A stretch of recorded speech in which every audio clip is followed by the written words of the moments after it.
think everything is all lined up here, which it should most definitely be. Yeah, it is. Um, Welcome everyone. Either you're watching right now or in the I don't know. It's been a minute since I've even hosted anything, but the first time I'm hosting here. But welcome everyone. I am James Ecanelli. Only done one broadcast on here before, but I am with a familiar face in Sal. Sal, I asked you this before. I'm gonna ask you again. How are you doing today? I'm good. Hoping we get an absolute banger tonight.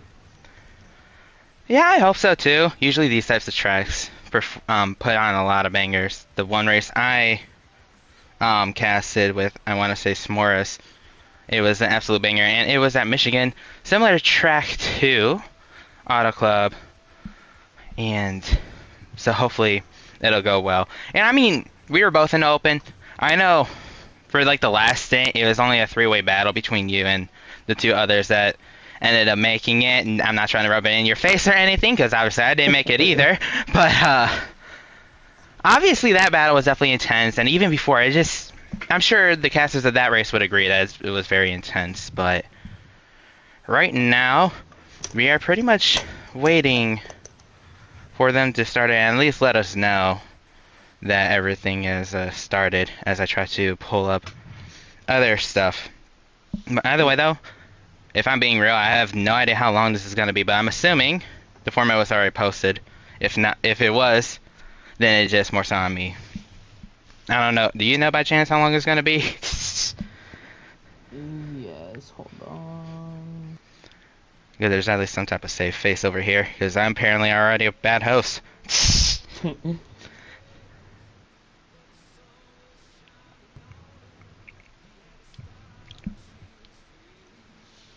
Okay, so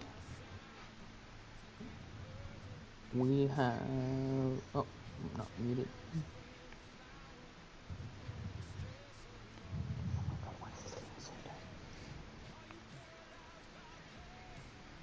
There we go.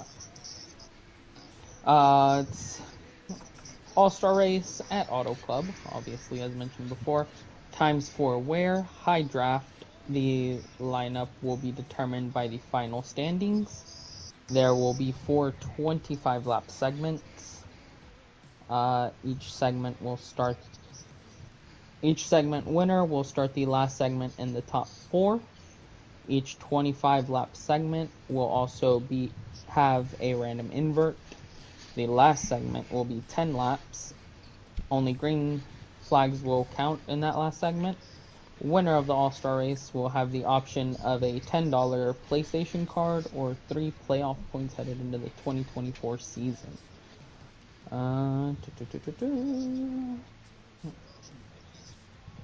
Only 2023 race winners and playoff drivers are eligible.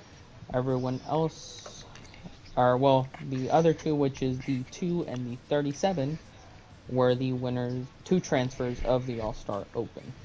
No black flags, just like in the Open.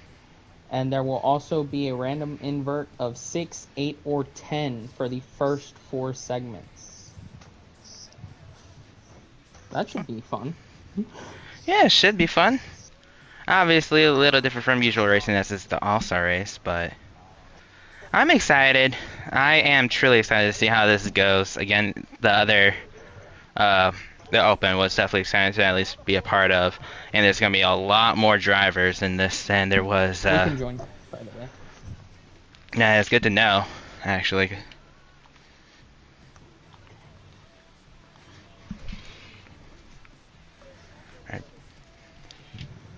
Alrighty, let us watch this live.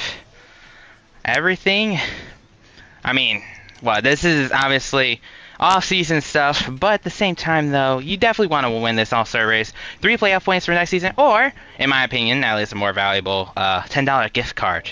If I was in here, I would most definitely take that one in a heartbeat. Well, that's just me. But either way, though, barring any lag issues or anything like that, we should be all set to go here, as it does look already laggy, at least on my screen. But hopefully, it's just getting worse. Yeah. Unless they are going to get into a specific order, unless they've already done it. But green flag is out, assuming there is going to be, no caution, or yeah, assuming there's going to be no restart for it. But either way, though, JB already powering through on the outside, and already a lot of banging, and it looks like they are going to Yeah, restart we're the gonna be lobby. restarting. That does not surprise me. I mean, I'm sorry. I said JB. I meant to say Weasel. I'm sorry. It's if for I forgot they have new numbers here. yeah, we raced the All Star Open and we had our new numbers. It's weird, but yeah. Obviously, for those who don't know, it is the 2023 All Star race, but it is. Or we are using the 2024 numbers, or our next season's numbers. So, for example, I was in the 24, which was Whistle's number this past season, but now he's in the 41. And so I think you were in the 43 this past season, but now you're in the 13. So Correct. yeah, everything. So hopefully everything will be settled out this next time. I don't know if that's really going to be holding true, as we had a lot of lag problems in the open, and well, there's only five. Well, I guess six people, including Tegan. Like it. We'll see what happens. That's all I can really say. Um. Yeah, we'll just see what happens here. But hopefully everything will turn out alright. But we will see. But also, I didn't even realize that the All-Star, or the starting lineup for the All-Star race got posted as well for qualifying lap, or for the qualifying. I don't know if that was, or what we saw was just kind of like a test lobby or what, but apparently 41 was first, 42 second, 3 is to 10, 4 is first, or number 1. I don't know. It does look like we also will have JC here with us. We can Interesting. also join now. I would if I had an invite. You might have to re-invite We'll me. get you one. Man. I guess I'm not the only reason why the streams are already scuffed. Well, aside from the racing part. But either way, though, if you want, you can get JC in here. But right now, Yeah, I already invited JC in here. we'll see what happens. Hopefully this time, the All-Star race will be, actually happening and not,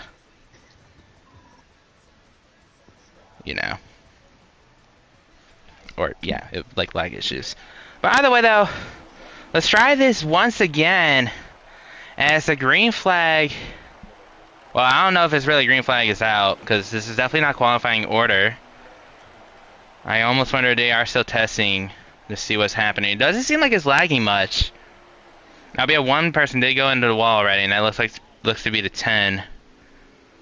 But I wonder if they're just like racing to the start or the backstretch. I don't know.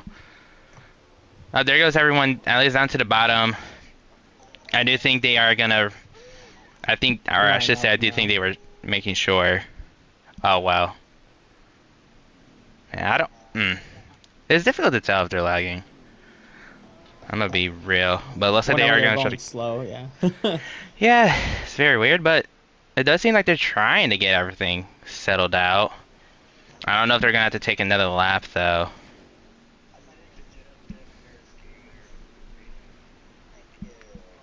Because it's definitely taking a bit to line up correctly.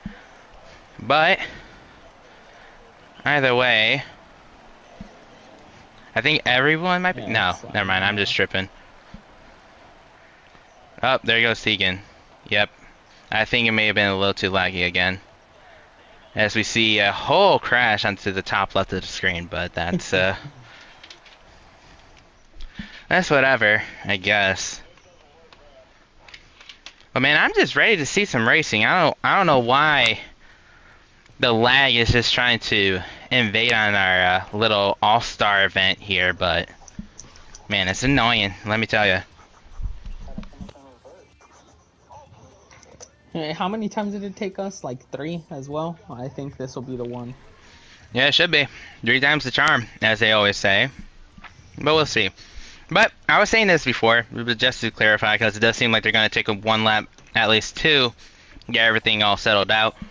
The qualifying results, or starting lineup at least for the beginning portion of the race, 41 of Wessel will lead them off, starting alongside the 42 of Mindkiller. And then as follows, the 10 is third, number 1 is fourth, 12 is fifth, 7 is sixth, 14 is seventh, 22 is eighth, 4 is ninth, 48 is 10th, 88 is 11th, 9 is 12th, the 2 is 13th, and the 37 is 14th. 2 and 37 both made it through the All-Star Open. That's why they are starting in the back as default.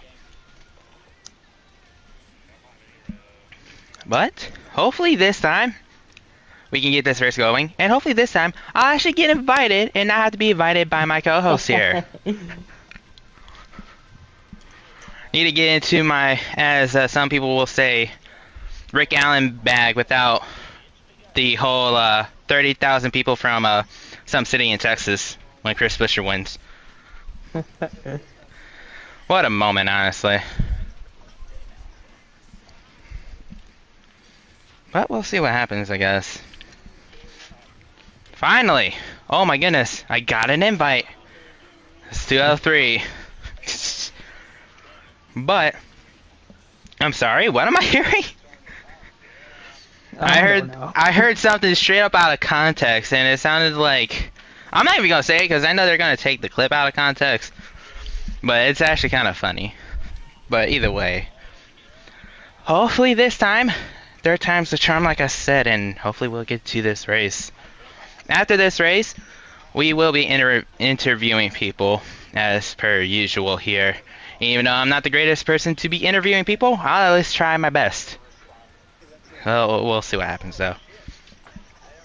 But hopefully this time this will work.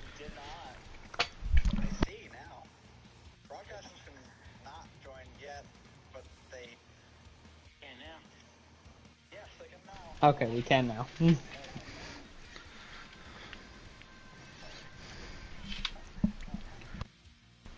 Alright.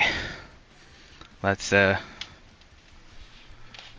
do this. Hopefully, for the 3rd and final time, they will actually get this going. But we'll see what happens here.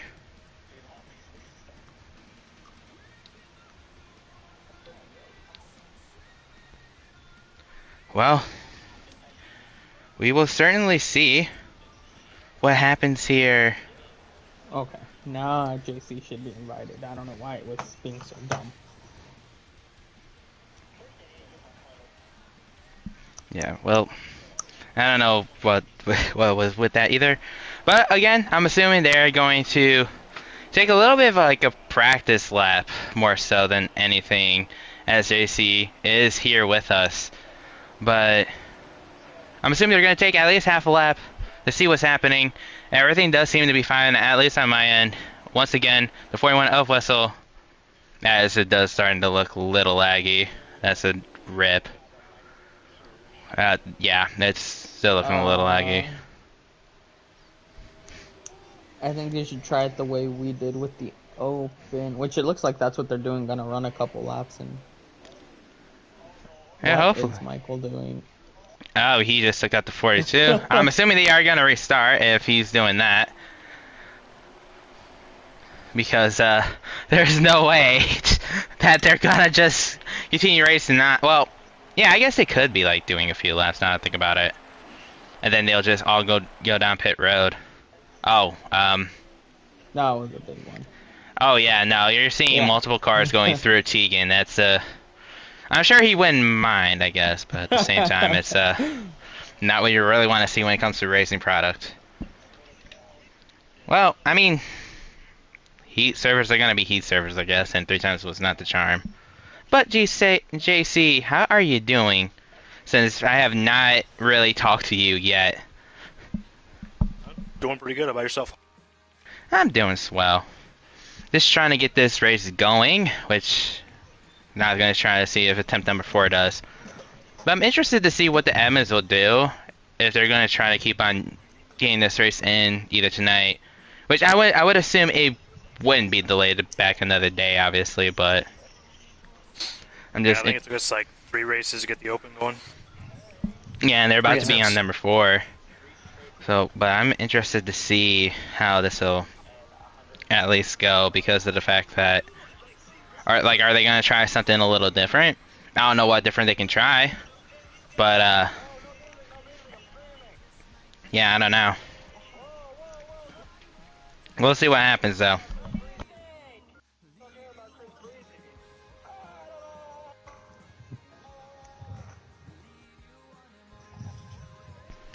Hopefully, I'll get another invite, or we'll all get another invite at least. But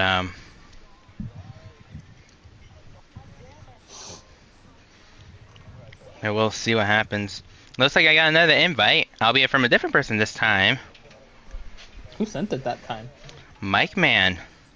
So that's what they're trying different. I mean, maybe he is the lobby host this time. We'll see. It's been Tegan the whole time. Maybe Mike's hosting it now. We'll see. But I know that's been like a thing, or been a thing at least with like hate servers and all that. Sometimes it's just a person hosting it, and Tegan was hosting every single one pretty much, except for maybe like the first one in the open. So we'll see if this works. If not, hopefully the admins can think of something. I'm sure they will though.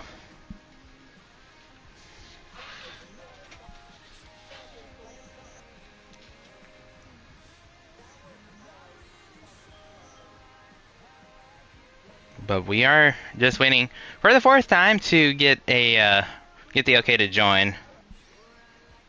We'll see when it happens, and hopefully when it happens, the racing will finally, after what quite a few decades pass, will actually start this.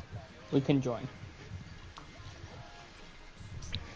All right, getting the okay once again. That is not what I wanted.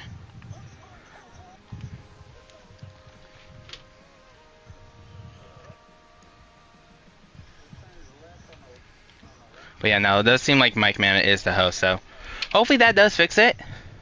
You wouldn't be surprised if it didn't, but hopefully it does.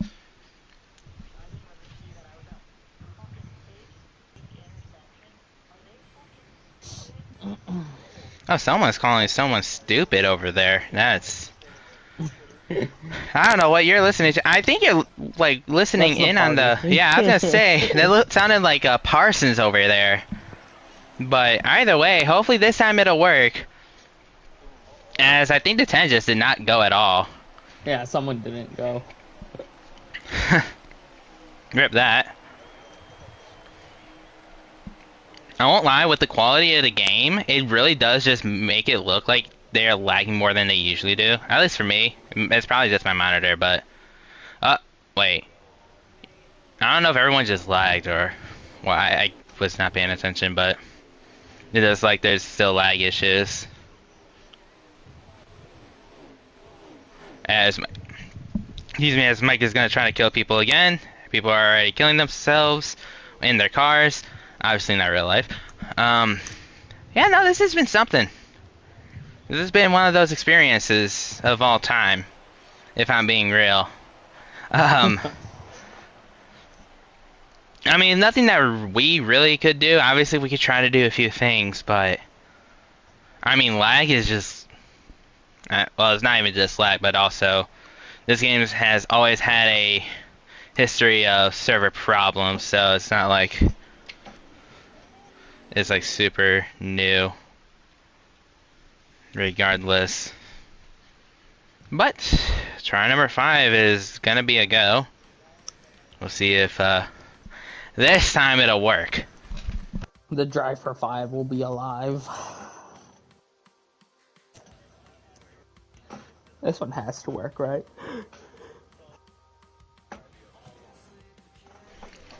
I wish I could say yes. Knowing Heat, I don't know. but I wish I could say yes.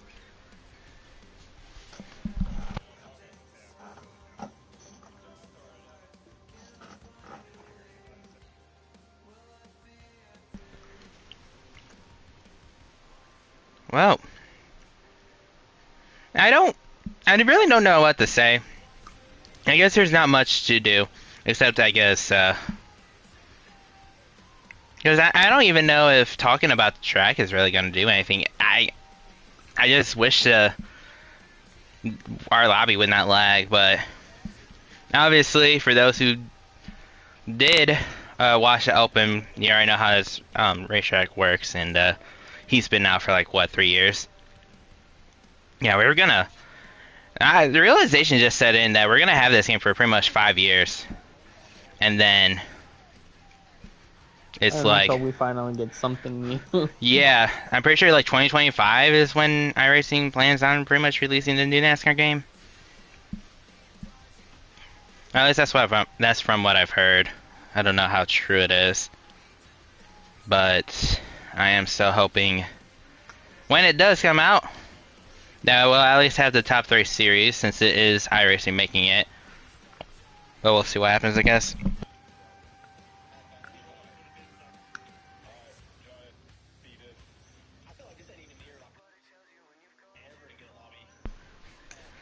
But how long have I been streaming, or have we been streaming?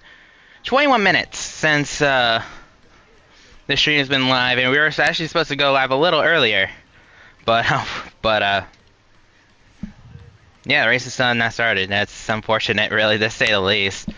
I'm just eager to try and get this thing done and over with. Want to see if memories can be made and exciting racing can be produced. Unfortunately, he is telling us no.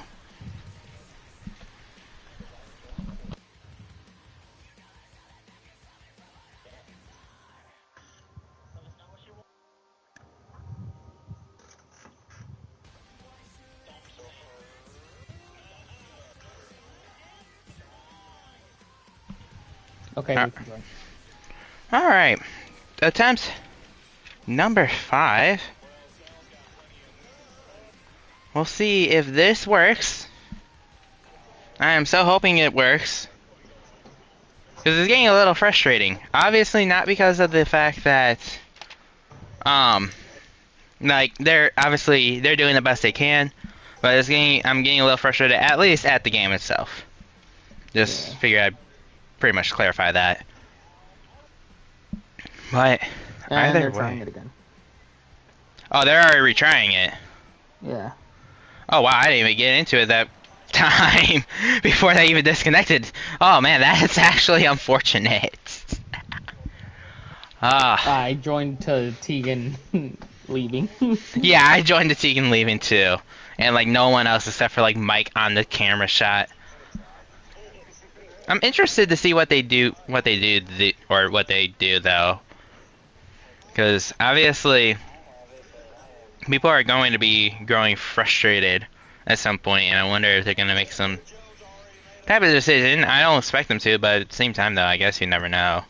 Especially since it doesn't seem like it's been a day of Heat Service being all that kind to us, at least.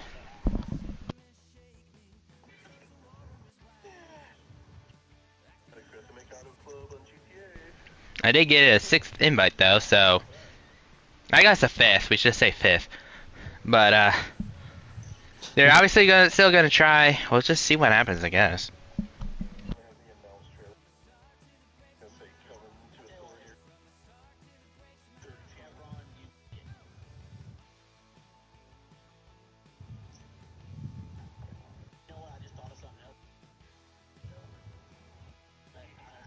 Well, got another invite as well.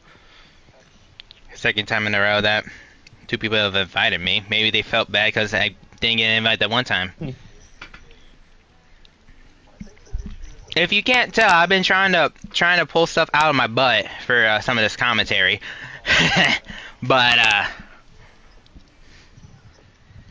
yeah, I don't know, man. It's just all right. Try number 6. Let's go do this.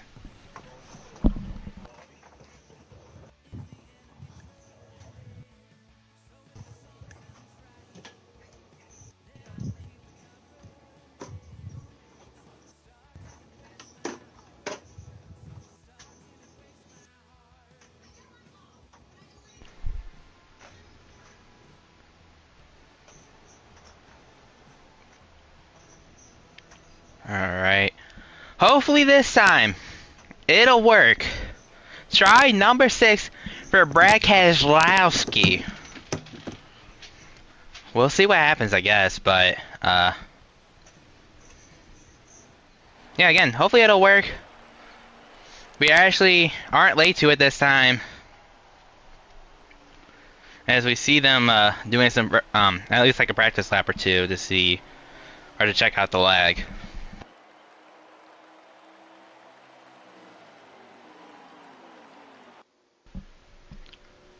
So far, doing so well, but I feel like the lot of lag has shown either like coming off of 2 or at least in the turns. But Look fine here. This may be the one. this could be. Has at least taken double the amount of attempts for what the Open took. With like I think 3 times less amount of, or with 3 times more the amount of drivers at least. And we are lining up this time. Alright. Seems like this went well. So hopefully this time it'll actually, bode well for us. As once again, just want to reiterate, the 41 of David Wessel, who was in the 24 last season, now in the 41 this upcoming season, will be starting on the front row inside of the 42 of Mindkiller, who was in the 1 last season, but switching over numbers, but I'm pretty sure staying on the same team, so to speak. But now as we line up, finally, it has taken us around 25 minutes, I'd say, of streaming time for us to finally, or for us to try and get this going, I should say, as we are looking on to Tegan, aside from the 48, who is now Bradley, the league owner. But either way, though, as we finally get this thing underway, green flag will be out as the 10 is already in the grass. I don't know what happened with him, but the green flag is out in the All-Star race. And that completely ruined that whole inside line. Oh, yeah. And Weasel gets a clear shot out. Yeah, I don't know what really happened there. But he will take the lead quite comfortably as we go into as we're about to go into turn number 3, but there's a lot of action behind them. As the 1 is trying to get below the 7, as the 48 almost tried to take a look under the 1. Decided against it. I mean, it's very early on. We're finally getting to lap 2, and everything's looking good on the lag front, finally. As we are seeing some 3 wide action towards the back of the pack, as we see the 10 really about half the track behind these guys. It's very weird. Either way, though, we are seeing maybe a little bit of 3 wide. I think 22 decided against it, though. Instead, he's going to draft the 7 to Spencer. As we see 2 by 2 by 2. But the 14 instead is going to make it 3 wide, forcing the 48 and the 9 to be a little uncomfortable. Maybe a little bit of contact made as well, but 14 does at least keep 1 position away from Bradley. Right now, Kevron, seeing him, he definitely made quite a few spots. I'm pretty sure he took the last, or he was started last at least in all this, but now he's looking to the inside of the 22. As the 48 just a touch to the 37, moves it 9 up the track.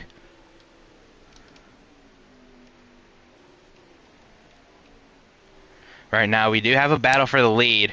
Or maybe not even a battle. I don't know if the 42 is going to try to pass the 41 right now. But they have been pulling away from the lead pack. We do have a battle here in 4th. Yeah.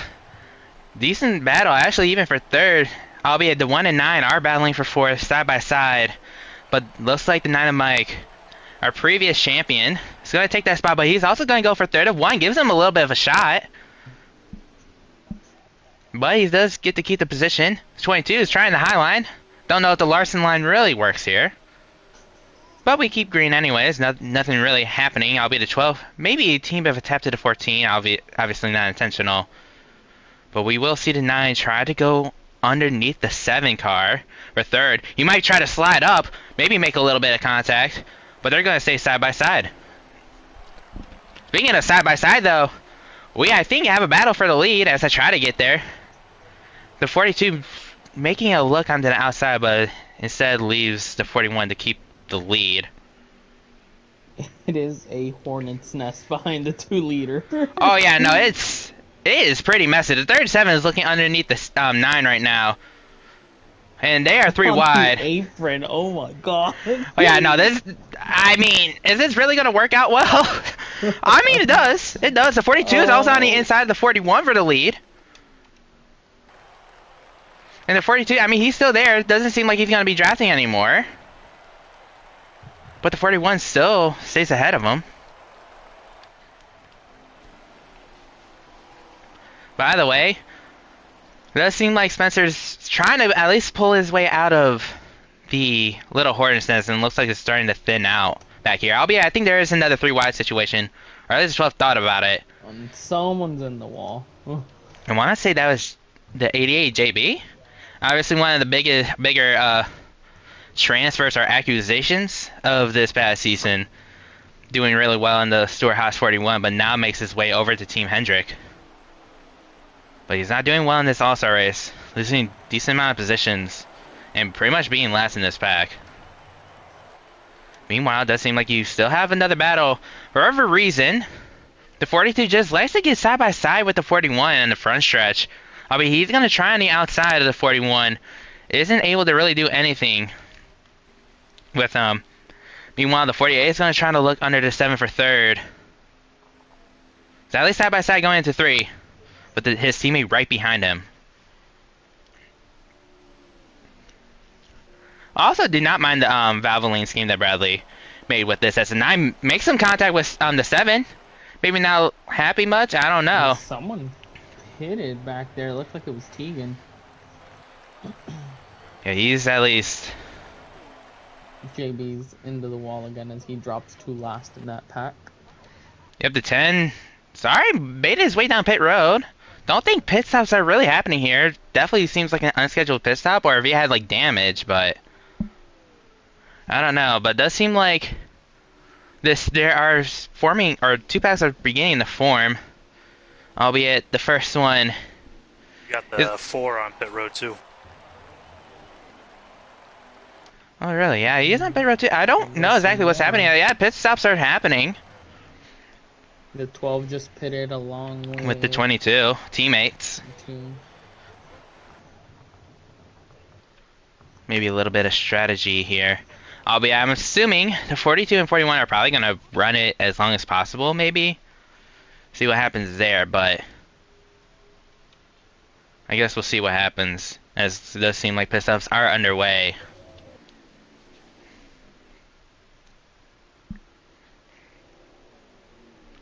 Does seem like the 41 and 42. 41. About and a whole pack behind them. Oh my god. Yeah, oh my goodness, the 88 almost just missed pit row too. But obviously for those who don't know, obviously I didn't mention it here, but it was mentioned in the open, or I'm pretty sure it was mentioned in the open. In the open, black flags were turned off. In this, black flags are still turned off. So people can go down pit road as fast as they want, no pit road speeding penalties, which means that it's a good news for Mike to hear. We know how we know how he can be, which I'm sure he'll agree, but still give me or talk a lot of stuff to me like after he hears this. But either way, though, let's see where they at least merge out compared to the other people who at least went down pit road. And that's 37 is also, I think, just went down pit road. 4, 12, and 22 already side by side with some of the other cars, but I don't think you're going to be able to get in front of the. Yeah, no, there's no way catching the 41 and 42. Actually, I think those two cars have even separated from Yeah, I each think the other. biggest winner in that is Weasel. He got rid of the pressure that Mind Killer was putting on there. I do agree. Definitely is one of the bigger winners. I think also even Tegan getting up to fifth. I'm almost curious to see if they want to maybe work together. I mean, there are a whole line of cars behind them. As the 4 and 9 have been beating and banging in that whole front stretch, and the 9 is going to take the L for that one. He's going to lose 2 positions behind the 12. He's still going to be fighting back, at least for 12, to try and reclaim at least 5th. But I don't know if if there was some bad blood or what there was, but he is able to get back 5th.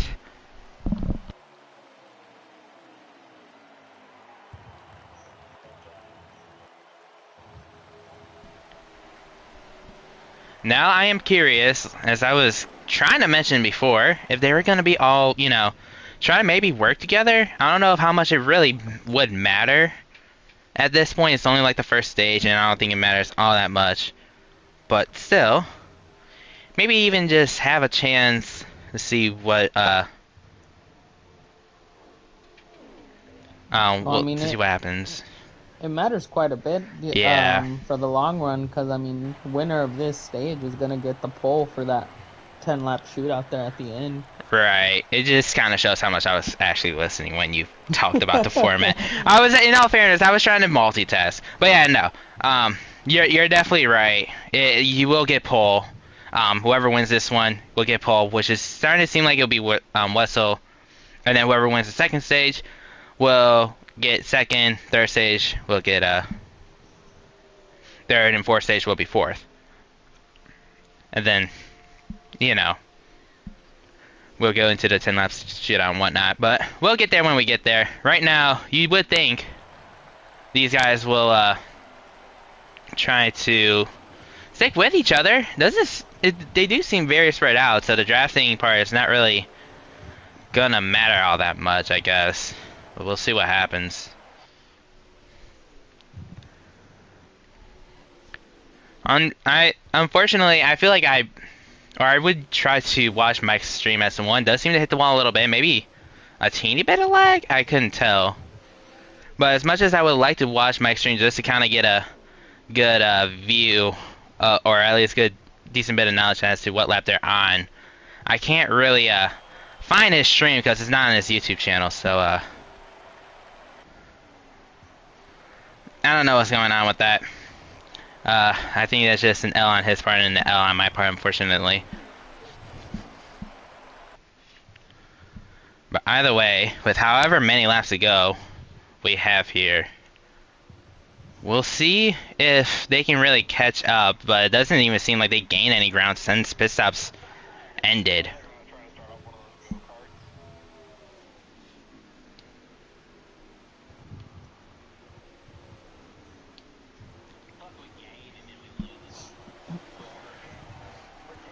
Well, does seem like we have a little bit of a battle for, I don't know what positions these really are, but the 12, 22, with the 1 and kind of the 88, pretty much all in their little bit of a separate pack from the other 5. We're battling a little bit with each other, but now maybe it's time to try and get back to the other, or pack of 3rd through, I want to say 7th? Yeah. I will say though, I don't know if any of you guys agree. It does seem like they're at least starting to catch the 42 a little bit. But Yeah, I don't know they're how much catching is. the 42. Yeah, I've been I watching think. them for a few laps. Oh. The 7 just went into the ground, so I don't know what happened there. But that does not help that front pack. It's not going to help this pack either, as that just kind of discombobulated everything in that further backpack or whatever you want to call it. Really not going to help their chances of really doing anything Ford, at least this stage. As the 22 is going down pit road again, looking to make So what did the I'm assuming 4. is final stop of the stage.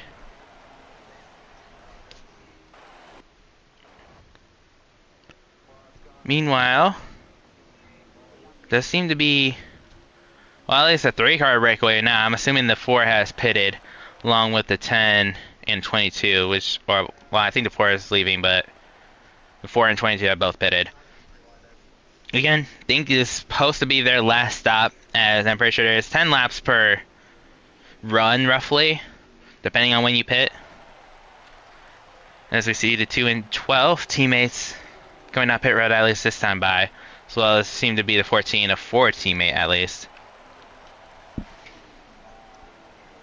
Looks like most of these Chevys will be pitting here as well. Yeah, just like last time, most likely all these Chevys are going to be coming down pit road, including the Ford of Wessel and the 41 that's leading. But either way, we'll see what happens if they truly do. But I would assume they will. It does seem like the 41 is, I think, going to. Because I just kind of screw everything up on the broadcast side of things. But like everyone's pretty much going down pit road. Including the, or like I said, the leader is and pretty much everyone else. Now we'll see where the 22 and the 4 pretty much line up with, or yeah, line up with these guys as they try to blend in back on the track from their pit stops. And we'll see if anyone's done at least a little bit of strategy to try to reclaim this, or try to claim this stage 1 win for themselves. Looks like we got some 2 tires. Wessel is going to take 4. Interesting. So there is strategy that played out. Mind Killer being one of them, who was second, and 9 as well, who was 4th, I think, at the time. We'll see how well this will work out, as the 2 is right behind them as well. But it does seem like the 42 does claim the lead. But we'll see if these 2 tires can work.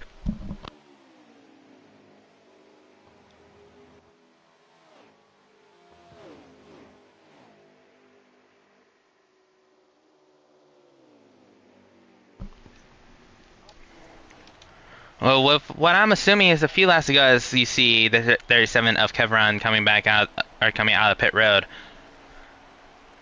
I'm assuming there's only a few laps to go before the end of the stage, and it does seem like the 4-tire pit stop will probably be a detriment to the 41, as he is all the way back in the pack, and the 9 is in the draft of the 42, so we might have a little bit of a battle on our hands, along with the 2 and the 88, in which I don't know where he came from, and even the 1 who's trying to catch the 42 and 9 as well. Might be a few lap battle. But we'll see what happens as the 9 is looking to the inside of the 42 as they go down turn 1, but he's going to let them have it, at least for now. He's going to dig in a little bit. He is there side by side. He's going to try to slide up, maybe make the 42 lift a little bit, and he's going to be able to claim the lead for himself. New leader, 3rd leader in this race, the 9 car. We'll see how My Killer fights back, though. Maybe he'll put the bumper to him. I think he tried to, but he ended up having to lift. The 2, though, is going to try to take advantage. He's going to get outside with the 88. But the 9 will be somewhat comfortably in the lead. As JB almost hits the grass. We got a yellow here. Looks like the 4 and the 37 got into something there. 37 is already down pit road. But that's ought to be interesting. If you're able to, by chance, try to see if they talk about the wreck, but as we unfortunately were not able to see it here. Unfortunately, we do not have a camera crew for every single angle, as NASCAR heat spectating and stuff like that is not all that great, if we're being honest.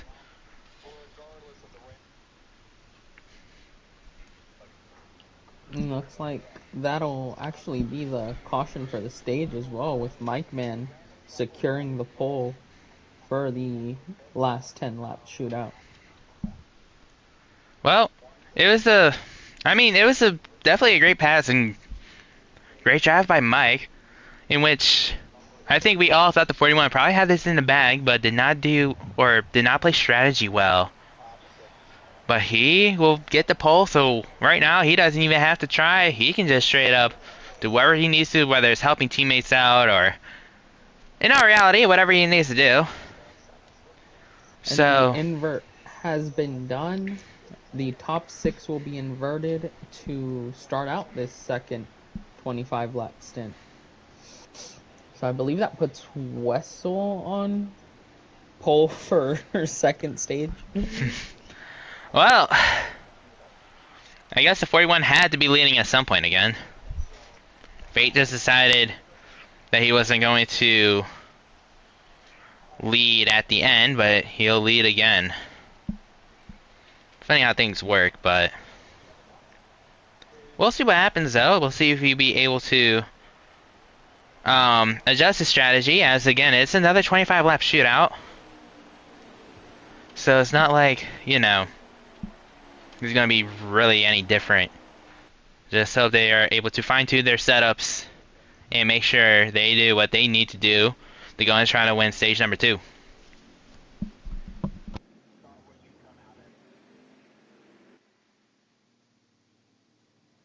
But either way, Mike did something that the 9 never did this season, was actually, and it was to win something. The 9, the 9 car has won. He will be starting 6th, but he will be claiming pole for the final 10 lap shootout for the All-Star race. But now we need to see in this stage who's going to be starting alongside the 9. In this, but like I said, we'll have to see in this next 25 lap shootout. 41 back leading again, but this time the 1 will be on his outside and the 42 will be behind him. So we'll see how this goes with the 88 on, or starting 4th to rounding out the top 5.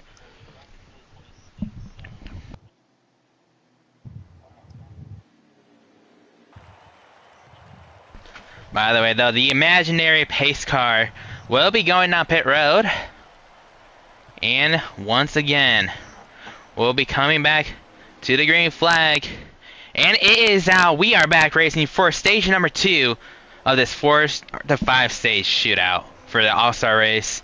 And already a bunch of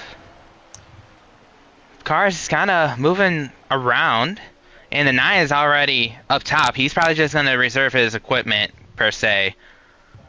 As the 41 and 42 back 1 and 2.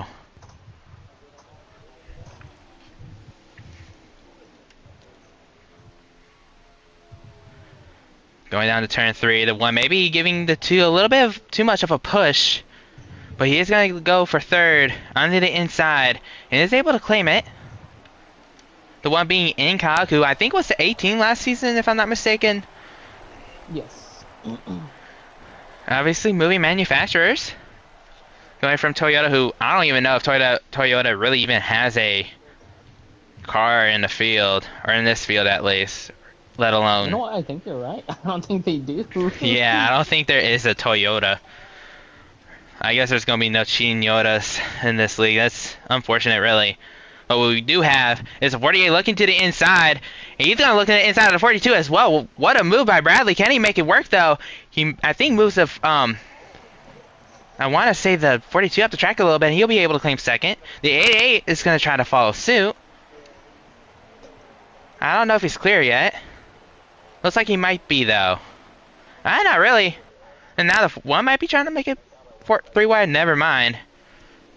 But he still looked at the inside of the 88. Oh, I think the 88 hit the wall, and the 42 is also hitting the wall. A lot of stuff is happening, and the 2 might be wrecking. The 14 does. I'm sure we got a caution from that. A lot of wall hitting, and the 14 is around. I'm sure we are probably going to be racing back to the line. But that was... I mean, it was only a matter of time with how jumbled up they've been all race before someone ended up wrecking. Oh, speaking of Oh, wrecking, oh someone. my gosh! Oh my god. Was that s'mores?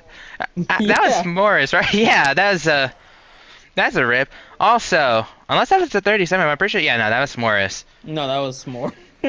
Yeah. By the way, it does seem to be that the 10 is going to be out of the race. Blown mortar. It's unfortunate to say the least. But either way, down one car. But there's going to be, what, 14 or 15 cars at least joining him on pit road momentarily. Or do you at least assume, as tires are still going to be all important here, especially on a heat game. But I guess we'll see what happens. We'll see if anyone takes 2 tires. I don't know if that is a strat or not. Never got a chance to really look for it myself. But either way, most if not all cars are coming down pit road. We'll see who comes out in front.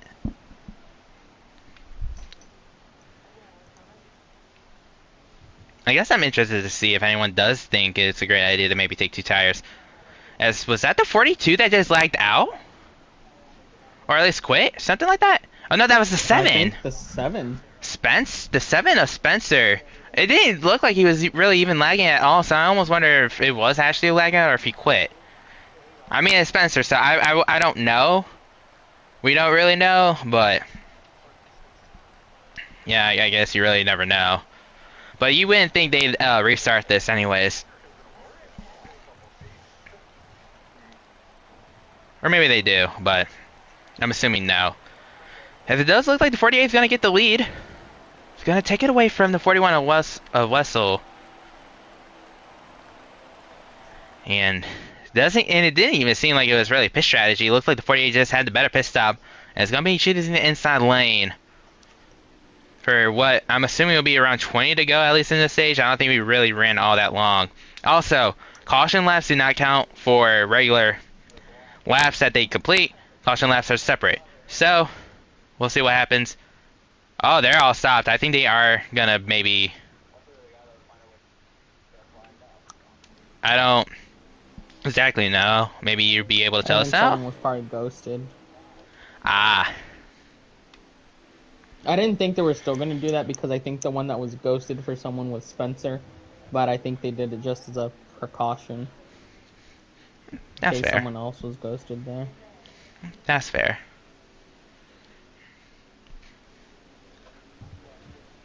I completely forgot that stuff like that works sometimes.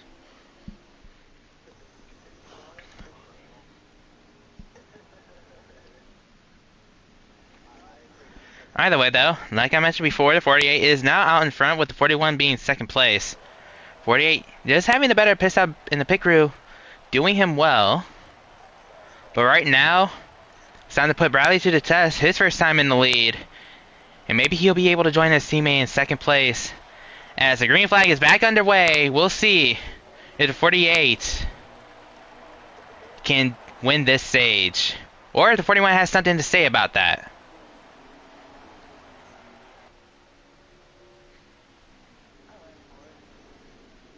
.41 already getting clear of the 88.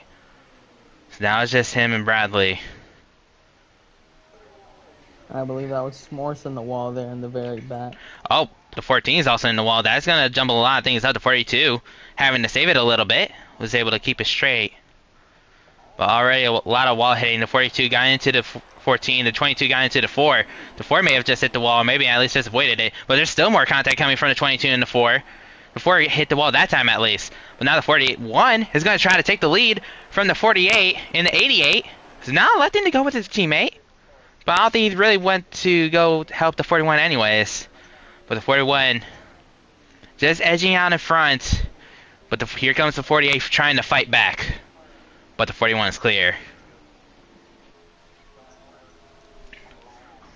I'll be honest. I know it's the all-star race. I know every position pretty much matters. Bradley sent it in there. Oh yeah, he did. But it does seem like there's a lot of like these drivers are very aggressive. I expected it to not be as aggressive. But speaking of aggression, sometimes aggression does not work out as you are being put 3 wide, and that is what's happening to Bradley. Deegan's going to try to go with him. But the damage is done. He is already back to fourth, or back to fifth, battling for fourth. How about this? Kevron making it from the All-Star Open, now challenging for the lead in the big show. Yeah, Kevron is doing well, but here comes JB to try to take second away from Kevron. But Kevron's not going to get rid of it easily, as JB maybe got a little loose. He's able to keep it straight, but he'll have to settle back for third again. Unless he's going to try to pass him here, but he's not able to. If anything, he's going to have to try to fend off NSP for fourth, or for third at least. But right now, 22 maybe looking to make it 3 wide, wasn't able to. As we go in, or come out of turn 2.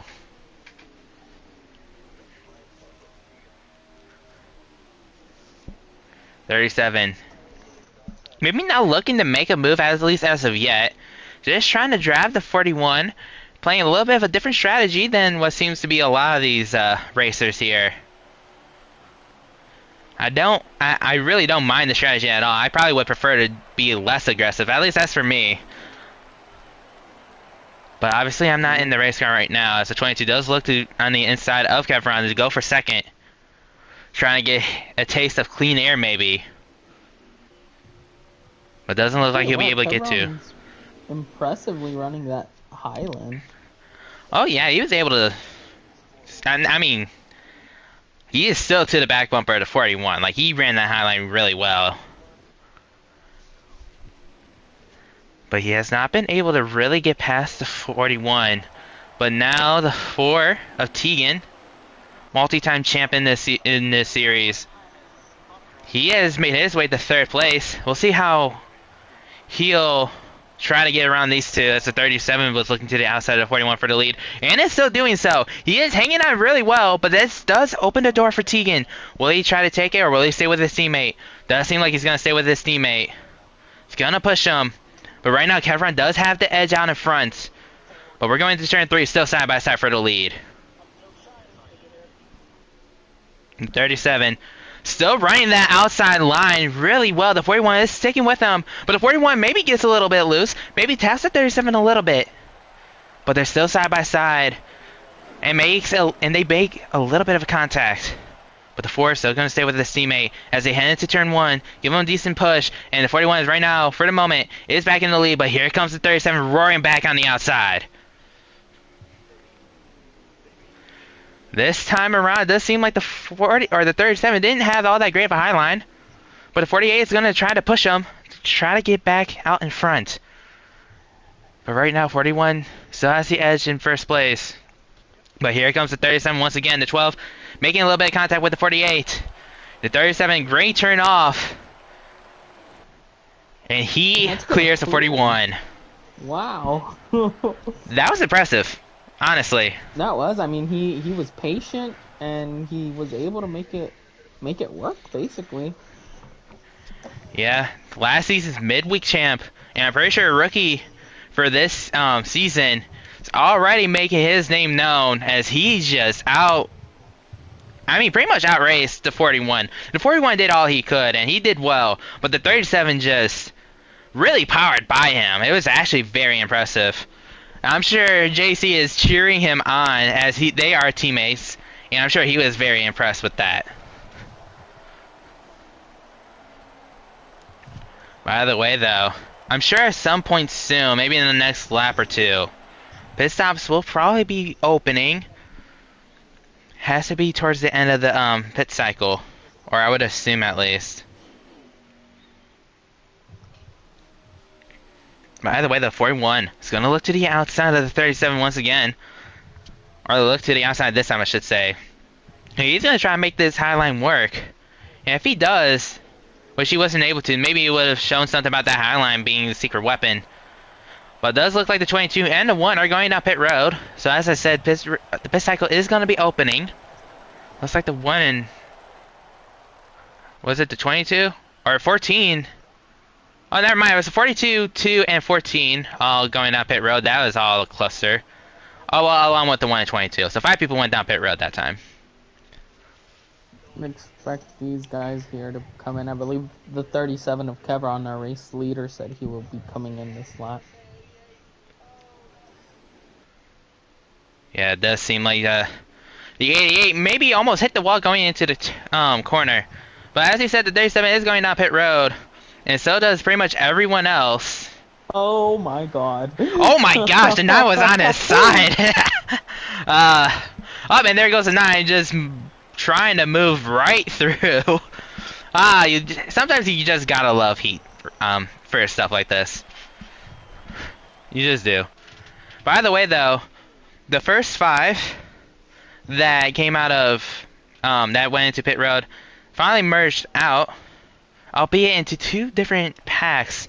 One of them being 42-2 and 14. The other one being the 1 and 22. The 1 and 22 in front of the other 3. So we'll see where they pretty much blend in with the people who are coming out of pit road right now. As they are just still in a line, my goodness.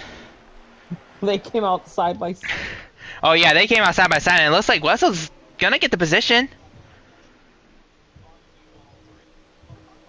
I don't know who really is getting it for second place for 37-40 in the 48. But Wessel does get reclaim first again. And the 1 and 22 are at least there in the front pack. Have passed the 88, but they are not in the lead. I'm assuming one more piss off is probably going to be necessary to complete this stage. We'll see when they do it at least. As the Ford is going to try to make it, or try to at least go on the inside of the 48. The 48 ends up putting his teammate into the wall, or almost, probably unintentionally. And we have the 37 once again using that outside lane to try to get around the 41. He's done it once before. He can definitely do it again, as they do make a little bit of contact going into the backstretch.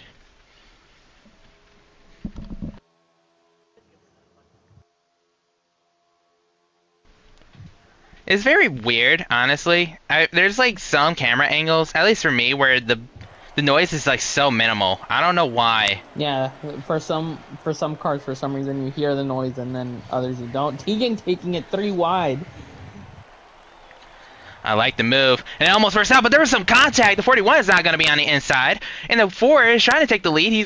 He's clear of both, and he's going to be out in the lead for the first time. What a move by Tegan to make it 3 wide from third, and now he's in first.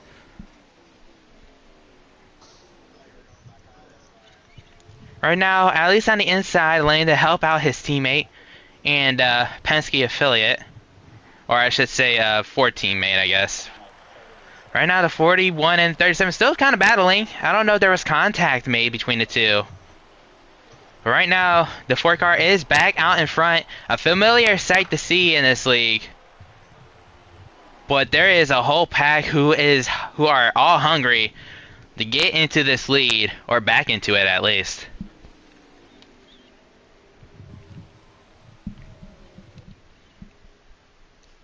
You see right now, it does seem like it's a 6-car breakaway. The 22 being the first of the people who aren't really with the lead pack. The 88 right behind him. But right now, the 4 is first, 41 is second, 12 is third, 37 fourth, 48 is fifth, and the 9 is sixth. All of which in the same pack as the 88 and 22 try to link up together. But going into turn 1, the 4 still leads out in front, with his teammate right behind him, and Ford teammate in the 12. 3 Fords, 3 Chevys, no Toyotas. Unfortunately, didn't make the All-Star race. Or maybe something happened. Maybe they were cheating after all. You never know. But either way, the 37 is going to try to make a move this time. He just already cleared the 12. Excuse me. But he tried to get to the inside of the 41. Wasn't able to. The 48, though, is going to try to push him. The 9 opts not to. He's going to stay with the front, or with the Fords. And the 37, I like the move. Unfortunately, just did not work out for him.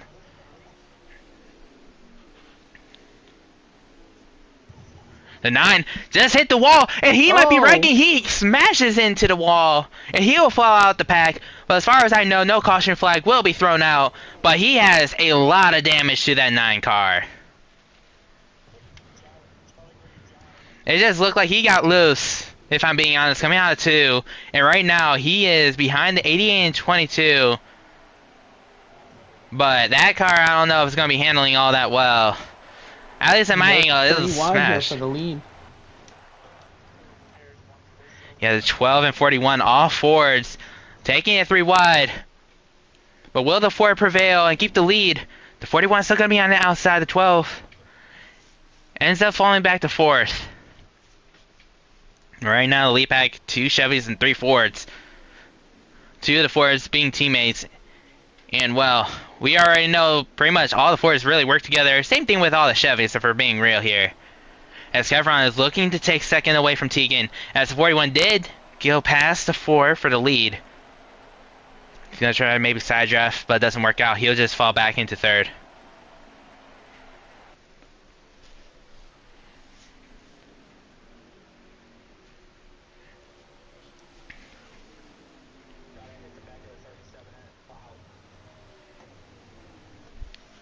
Right now, maybe a little bit of a gap separating 2nd and 3rd. We'll see if Tegan will be able to push his teammate out. Maybe a little bit. The 37, though, is there. Maybe knocking on the door, at least showing him that he's there. Nothing really much happening. The 9, as you guys may have seen back there, who did hit the wall prior, is at least hanging on with the 22. The 88 is pretty much separating himself from those 2. So right now he is in 6th. But right now, as I'm assuming, pit stops are probably going to be happening in the next few laps or so. We'll see what happens. We'll see who pits when. As I'm sure the stage will probably end soon. Maybe a couple laps or so right after these pit stops. As the 48 and his 37 makes some contact. The 48 moves the 37 up the track a little bit. Aggressive move by Bradley. And he looks like he's going to try to claim 3rd. Last lap here. Oh, this is the last lap, so there is no more pit stop. Or there looks like no one else is going to be going for pit stop. That makes sense. Makes sense why the 48 is being very aggressive. But now it's up to the 4 to see if he can get around his teammate at the 41. 4 is very skilled. The 12 maybe almost lost it. But the 4 is going to try to maybe work the outside. Or at least try to cross him over. 4 looking to maybe cross him over. Or at least use the outside line like Kevron did. Kevron's done it, and Tegan knows he can do it himself. But they are side by side. Maybe he makes a little bit of contact. Coming down to the start-finish line, it will be Wessel who crosses the line first.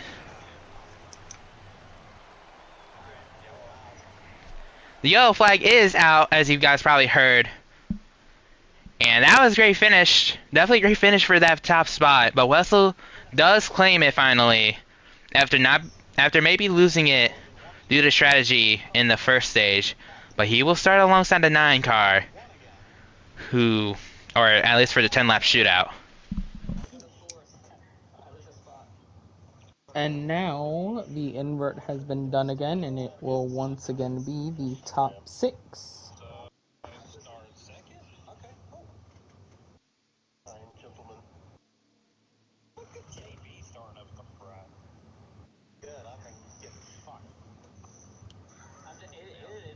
Alright, so as at least the field waits for or the top half of the field waits for the other half of the field to catch up. Like Sal said, the top 6 order will be inverted. And Wessel will be starting alongside the 9 car for that 10-lap shootout. But looks like they are going to go down pit road now. I guess we'll see what happens, as it does seem like, if I'm hearing things right, people are running out of gas coming to the pit road.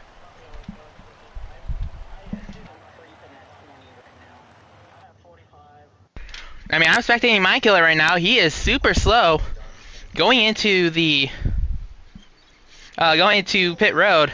He is quite a ways away. They'll probably have to take another lap to at least get the field back going, if I had to assume.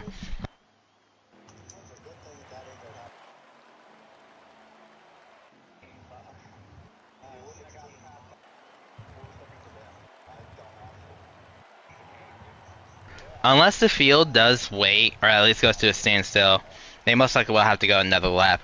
But I'm assuming the field might go to a standstill just for the 42 to catch up, as he's just finally entering pit lane. And now I think is into pit road. Yeah.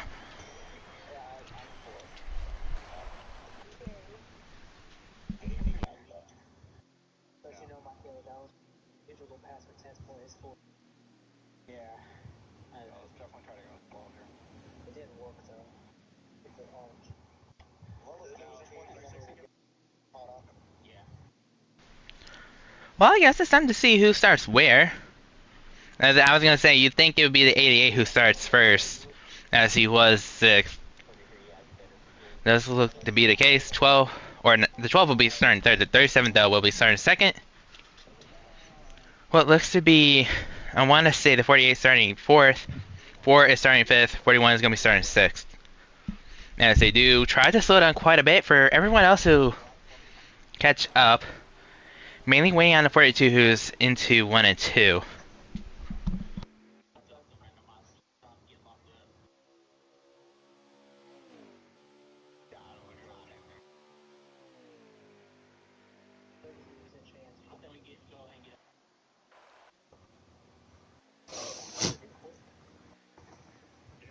I'm assuming the 42 is pretty much about caught up with the field. So it does look like, or he is pretty much. So they're going to be going back to regular pace speed. But right now, 2 spots have been filled in the 10 lap shootout, but we have 2 more spots to go to be locked in. As green flag is back underway for the third stage.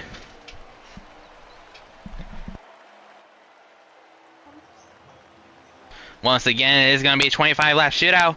As the 37, not the greatest of starts. The 12 is going to be comfortably into second. The 48 is going to be battling the 37 for third.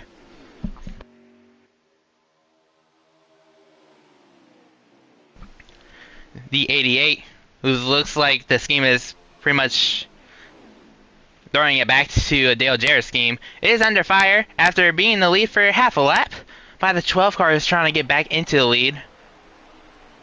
Right now, though, 88 does have help with the 37. The 41 trying to make it 3 wide, go for second. And I don't know if he's really cleared yet. He is at least clear of the 12. But he's not clear of the 37. The 41 showing still that he is probably the one to beat here. As he's on the inside. And there's a lot of cars going to the apron. I don't know what exactly happened. But it does look like the 48 is spun around. And I'm assuming that's probably going to be a caution. As there's quite a few cars kind of out of control, excuse me. But there is a caution. Then we'll see who gets first here. Between a 41, 88, and 12. It looks like to be a 41. 12 will get second. And it does look like the caution's out. Obviously, for those who are new and have not paid attention to the other caution, or other caution that happened, cautions are out once the leader starts or passes the start finish line. I know some leagues don't do it that way. Other leagues, including this one, does. But either way, though, it'll be interesting to see who does go and take 2 tires. Maybe try to get himself out in front, and who actually does take 4 still.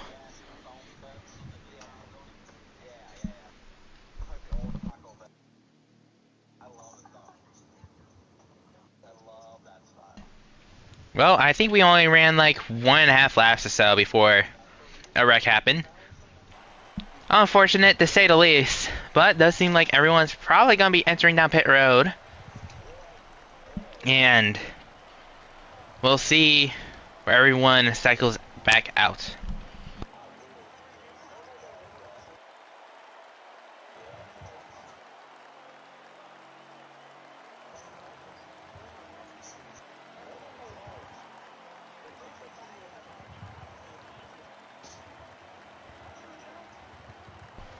Now, I guess it'll be interesting to see who does take 2 tires. Because I feel like someone's going to have to make that strategy happen. I mean, it honestly makes a lot of sense to do so. Only like 1.5 laps or something like that was pretty much ran on these tires. So left side should be good.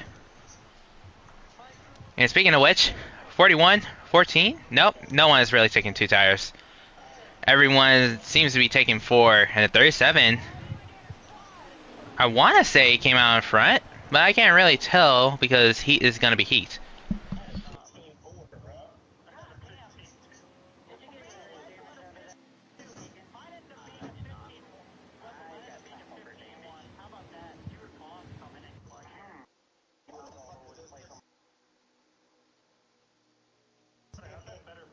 So it does look to seem that the 41 has still kept in the league, or in the lead. 12 second, 37 is third, 88 is fourth. The 14 rounding out the top 5.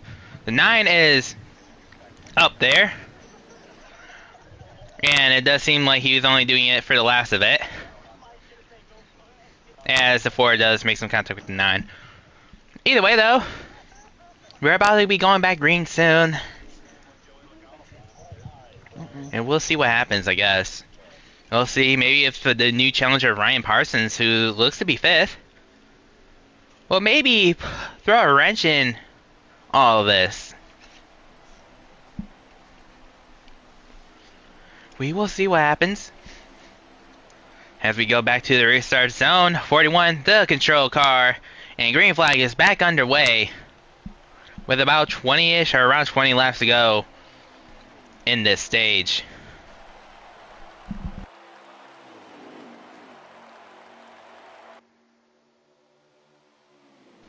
Once again, that outside lane has not really done well in restarts. 12 back to third. 37 though is up to second, maybe trying to get around the 41. And let me tell you something. I don't know if you agree with this or not, Sal, but I feel like the 41 and 37 probably have the 2 toughest cars to really beat this race. Definitely. I mean, Weasel could very well be looking at sweeping the stages if the incorrect pit call wasn't called there in that first stage. First stage. Yeah, he most definitely could have. And the 37 though, I feel like he's only been the real challenger, like someone who can really muscle at least his way around the 41. No one else. I mean, obviously people have passed the 41, but he seems to pretty much be almost in a league of his own, meaning the 41. But we'll see what happens. Just because he's strong now doesn't mean something can't happen. We'll see what happens though as the 12 does claim third. The 14 is now fourth. The 48 just made some contact. I don't know if he's wrecking. Oh! Does seem he is. The 42 is around. Someone's in the grass. That's the one. That'll probably be another caution. But they will still race back to the line. All I saw was the 48 really going around or getting very loose, and next thing you know, the 42 of Mind Killer went around and someone else was in the grass. That will be our third non-stage break caution this race. Looks like the 37 might beat the 41 here to the line. It's going to be a drag race. But the 37 will be on top. He'll be in the lead as the caution comes out.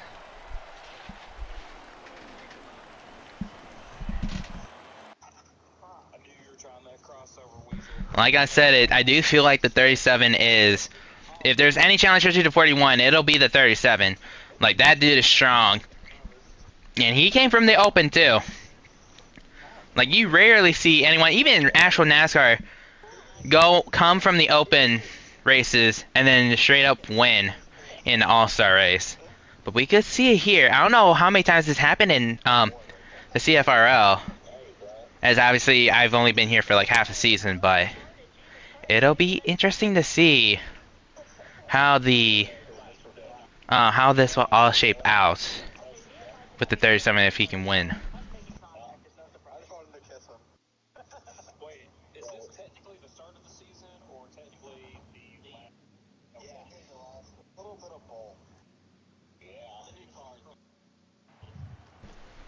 The guards have finally made their way down to turn 4. This time we shouldn't have to wait for anyone to catch back up as we get pit stops underway once again.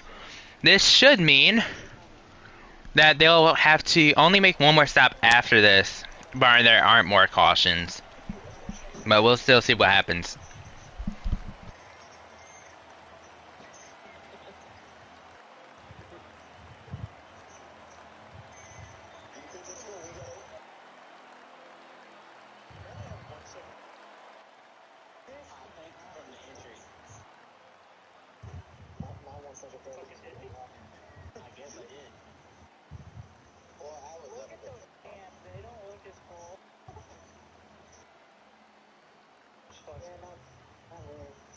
Was it again 58, 59? as pit stops conclude. Once again, the 37 does claim the lead. I almost wonder who gets second, though, as we know he will be Heat. But we'll see once they at least all line up. It does seem that the 14, having another great pit stop, goes up to second now.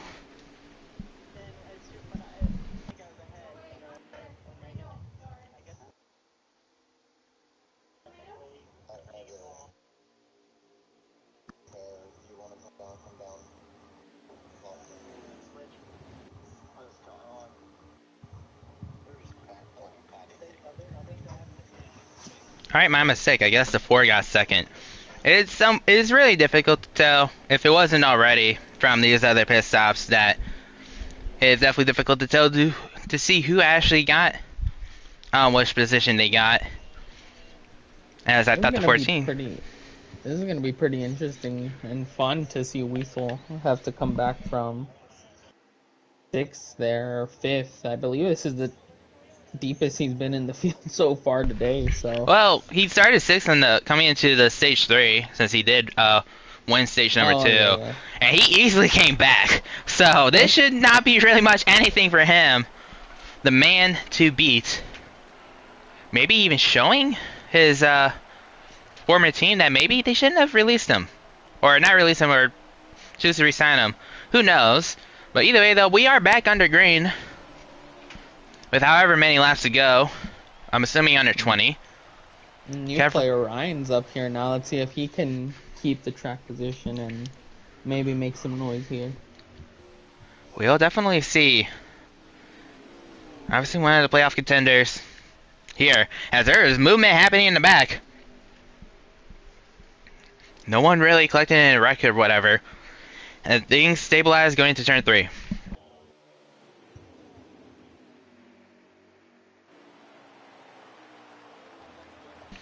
JB looking to keep 5th for himself. Gonna go on board with him being 5th place, seeing what he's seeing. Going into turn 1.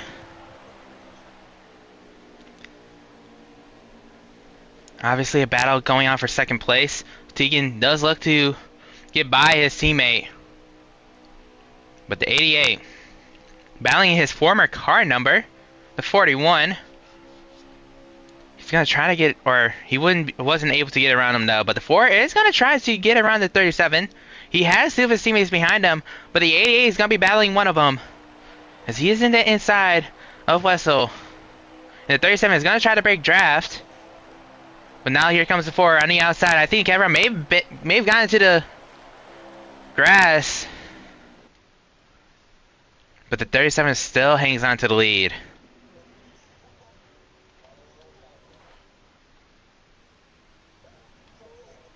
Either way, though, the 4 looking back to the outside this time. He has a train along with 37 all by himself. But they oversent that. Oh my goodness, that was a terrible corner for Stuart Haas. They had everything that they needed, but just too much pushing and not enough lifting. The 37 is going to stay in the lead. But here comes Wessel. Somehow he's the victor out of all of that mischief. And he's up this 2nd. Maybe he's going to push the 37 a little bit up the track, and he collects the 4. The 4 is going to be going up the track a little bit. The 41 being very aggressive, and the 14 is going to make some contact with the 88, but everyone keeps straight. Meanwhile, the 9 coming back from the wreck that he suffered, or a solo wreck pretty much. He's already back into 5th, battling Tegan for 4th. But right now, he is stuck behind his teammate, who's also losing track position as 3 Stuart Haas cars once again line up one after another, maybe trying to get this lead back.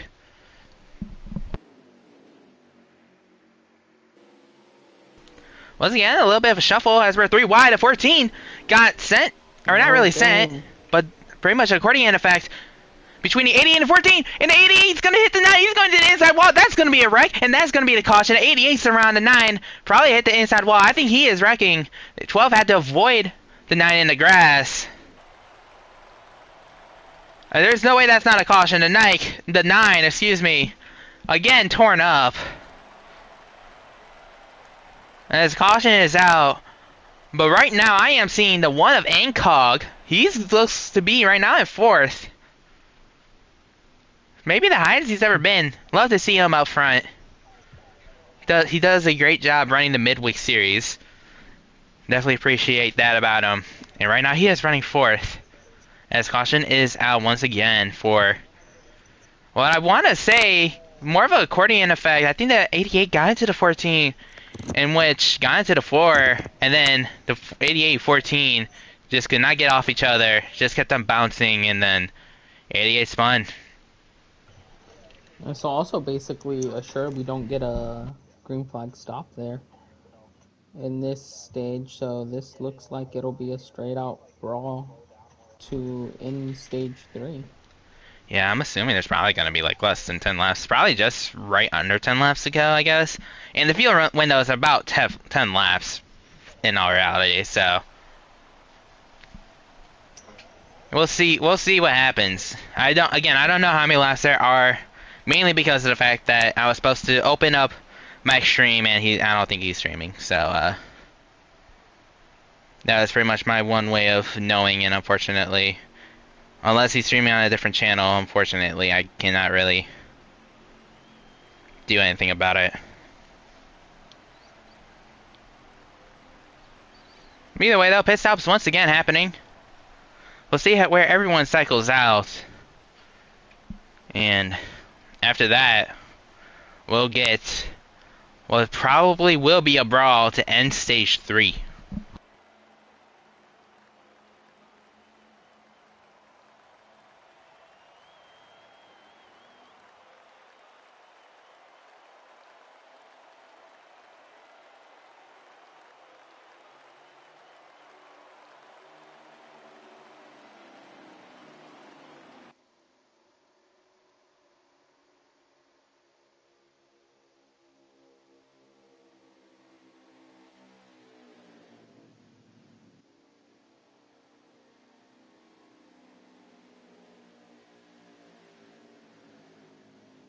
It does seem like at least the top 4, maybe even most of the cars just like stay the same. 37 is still in the lead.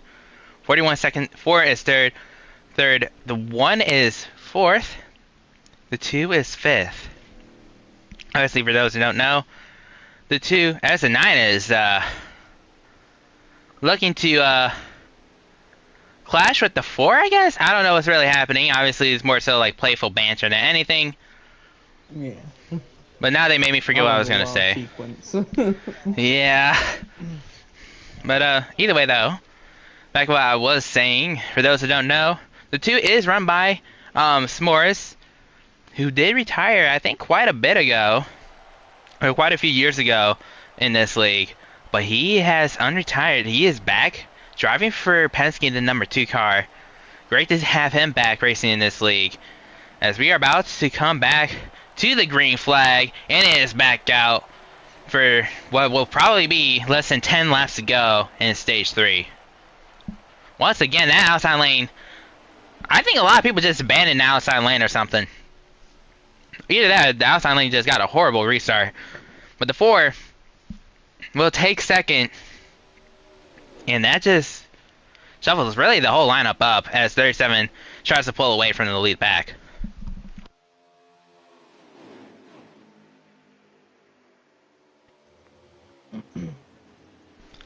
Side by side, even by side again for second on 6th. See how this goes. The 4 does seem to be clear of the 2, but we got 3 wide right behind them, the 2 and 1, and a 14 for a little bit. We're all 3 wide. Not anymore. But the 2, that's not going to be good. They keep it straight.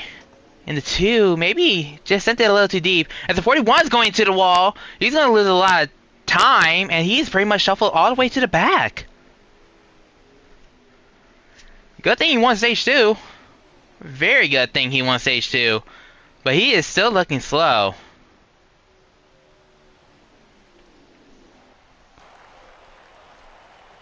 Meanwhile, though, the front 2, once again, just like in stage 3, have pretty much pulled away from the lead pack. But now, we'll see what Tegan does. Does he try to draft with the 37 to maybe get away from this lead pack?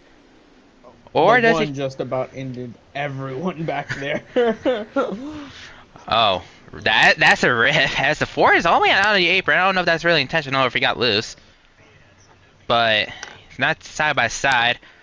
As we have like a whole train behind them on the outside line. Trying to get around a few cars. That's all led by Bradley, but nothing's really worked yet. As the 88 looks to get on the inside of the 2 car, I should say. And there's a lot of movement happening. This could get dicey as the 4 looks to take away that lead spot. He maybe makes a little bit of contact with the 37. 37 is up the track. Does he hit the wall? No, he does not. He keeps it out. And the 4 cannot get around him. The 37 stays in the lead. That 37 is definitely wheeling that car around. Because let me tell you, it's not easy to fend off this 4 car. But he is doing a great job. And he is only a rookie in this series. But right now, the 4, maybe trying to look back under the 37. Almost actually clears him on the front stretch, and he finally does. But he drives it in a little too deep. The 37 is going to look to the inside of him. As they are side by side coming out of 2. But the 4 will probably have the momentum coming off of the turn. But the 37 is still there trying to side draft, which pretty much does not exist in this game, unfortunately. Or as far as I know, it doesn't, unless you hit him. But the 37 is still side by side there. It's going to use the apron. Maybe he'll come up the track a little bit.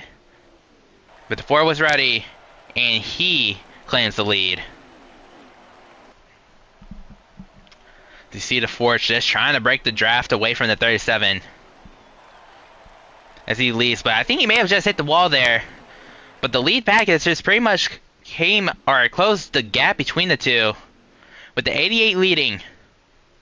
But now, the 37, he's going to try to make a move. Or at least just push the 4. He's going to try to push him a little too much into 3. No. 4 still keeps it there on the inside in front of the 37.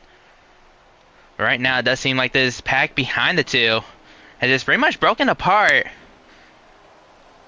Not much solidity. Well, I don't know if that would be the term for it, but just kind of all broken apart. But we'll see if the 88 can catch him. He did win the 88 of JB, who was in the 41 last season, did win Michigan last season. That's a very similar track to Auto Club. I don't know who won Auto Club last season, if I'm being real. I wasn't there at the time. But we'll see what happens. We'll see if they can all catch the 4 and 37 here. 2 very fast race cars. But as I said, they're going to be 3 wide. The 1, 9, and 48. 9 does back out of it. But now he's 3 wide again. With the 12 and I think 14. As we almost see the 1 and 48 collide. But it doesn't seem like anything really happens from that. With all this shenanigans going on, the 37 and 4 have pretty much reopened this lead that they have. As they go into turn 3. 37 just opting to push the 4. Maybe try to get the 4, catch the 4 off guard at some point for when the stage ends. He's definitely trying to stay within the draft, though. I think the 4 knows that. Just trying to pull him along with him. There's maybe a little bit of a lag spike, maybe by me, as everything just kind of froze for a second. But the 37, not the greatest of turn-ins. Maybe a little bit of a gap between the 4 and 37. I don't know if they're trying to... I don't know if it's the last lap or not. But there is a decently big gap between the 4 and 37 going into turns 3 and 4. Coming out of turn 4, Tegan will be comfortably in the lead. Don't know if this will be the end of the stage. My assumption would be no. And I'll be correct because they are still racing. Oh, never mind. It does seem like the 4 has won the stage, and he will start 3rd in the 10-lap shootout that will happen after this next stage.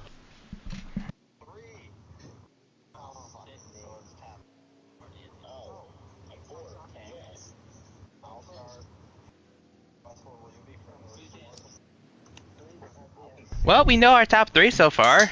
9. Well, thank you, Spencer, I guess. Um, the 9 will be starting in front once again, obviously, for the 10 lap shootout. 41 will be meeting right beside him. But now the 4 will be starting third. Should be interesting as he will be starting up behind the Hendrick car, not his teammate. But now And excuse me, I'm sorry, go ahead. the invert for this fourth segment is going to be top 10. So I'm not sure who that would put. Is that S'mores? I think it put him first. No idea, honestly.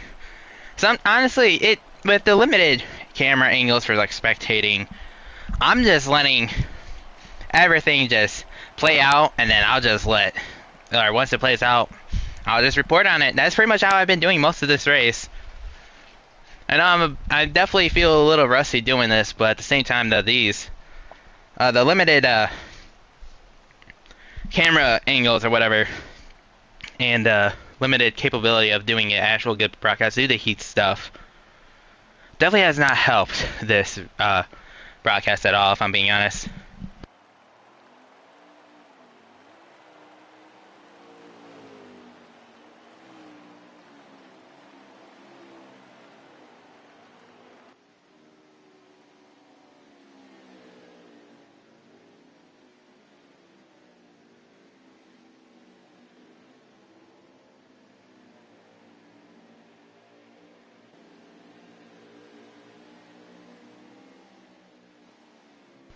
Well,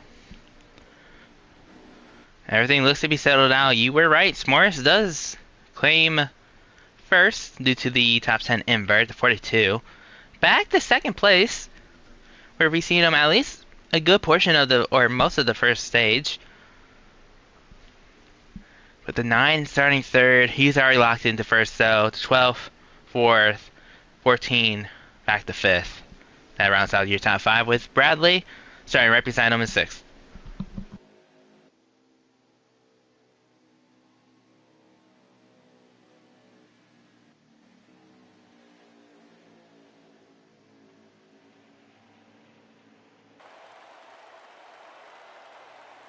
Well, we have pretty much about 35 laps before the end of this race, but we got one more 25 lap stage ahead of us to decide and determine the rest of the order for this 10 lap shootout.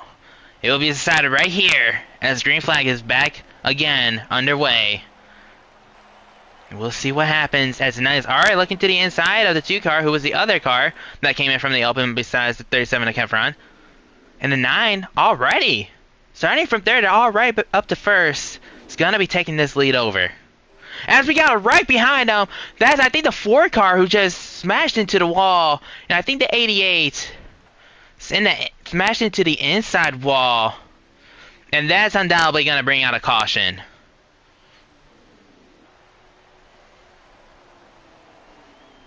We got a little bit of a battle between the 9 and the 2, but the 9 is gonna take the lead. And already, coming out of turn 2, a wreck forms up. 2 former teammates pretty much end up being involved in it, and that'll bring out a caution. I mean, you can feel the intensity just go up with the way each stage has gone by. Yeah, it just seems like more and more cautions have been happening with each stage passing. And I mean, I don't necessarily blame them. At the same time, though, I am a little surprised by how aggressive, at least early on, these drivers have been. But maybe it's just because I wouldn't have been as aggressive. But I'm usually not, in my opinion, I'm not an aggressive driver anyways. But these guys have been very aggressive. The only good thing about being this aggressive is that the season doesn't start for like, what, 2 more months or something like that? There's plenty of time to forgive people if you were to wreck, or if someone were to wreck you. As the 4 and 9 make contact. Once again, nothing new. Just keep on racing. As the 2 stays out, the 9 comes down pit road. Don't know if he was the only one to stay out, but it looks like he is the only one to stay out. S'mores doing something different, something that we have not seen this whole race, and that is stay out. Only on one lap older tires, so I don't really blame him. But at the same time, though, I don't know if this will prevail. But we'll have to see when everyone gets back out on track.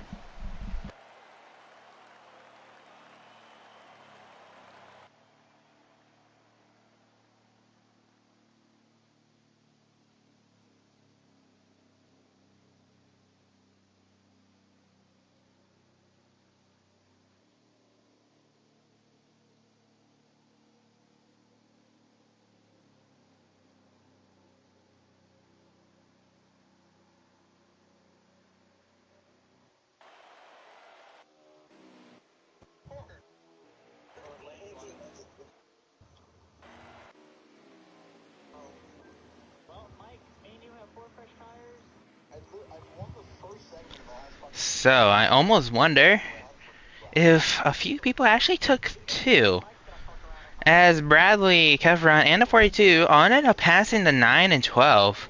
So I'm assuming the top 4 are not on 4 tires, the 2 on old tires, 48, 37, 42, all on 2 tires. So we'll see this battle of 2 tires versus 4 tires, and we'll see who prevails. The last time this happened, the 2 tires did prevail, but it wasn't under a restart. First time we'll be seeing 2 tires for 4 tires happening in a restart. But right now, we'll see what happens as the green flag is back waving, and we'll see if that 9 and 12 can mow down these 4 drivers. Or at least pass them. Once again, though, the outside line actually did a little bit better, got a little bit better of a start. But the 37 still passes the 48, and he's going to try to take the lead away from the 2. But maybe he got a little loose coming off the corner. But he's still side by side. 48 looking to make it 3 wide. He does. 48 is going to send it on in. The 2 car just cannot hang on to this lead. He's going to lose it. And he's going to be in dirty air. This is not going to do well for him. But he's still trying, though. He is still side by side, I think, with the 48. Unless he's side by side only with the 42. But the 48 is out in the lead. As you see, though, there's still 3 wide, the 37, 42, and 2. Pretty much all blocking the people with 4 tires behind him, or behind them. As the 41 is trying to push the 2. But looks like he's going to go underrun, making it 3 wide, maybe even 4. But the 2 just cannot hang on in that outside lane with older tires.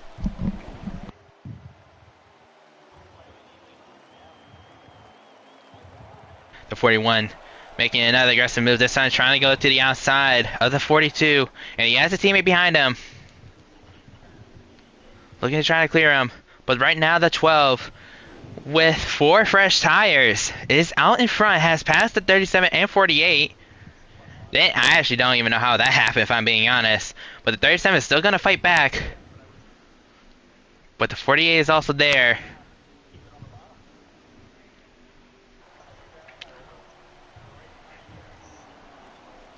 Still right behind him, though.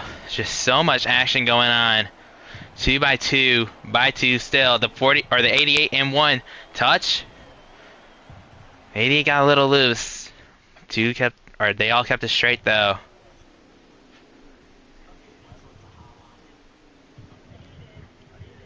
(37 and 12) back fighting for the lead once again. The 41 is gonna push the 37.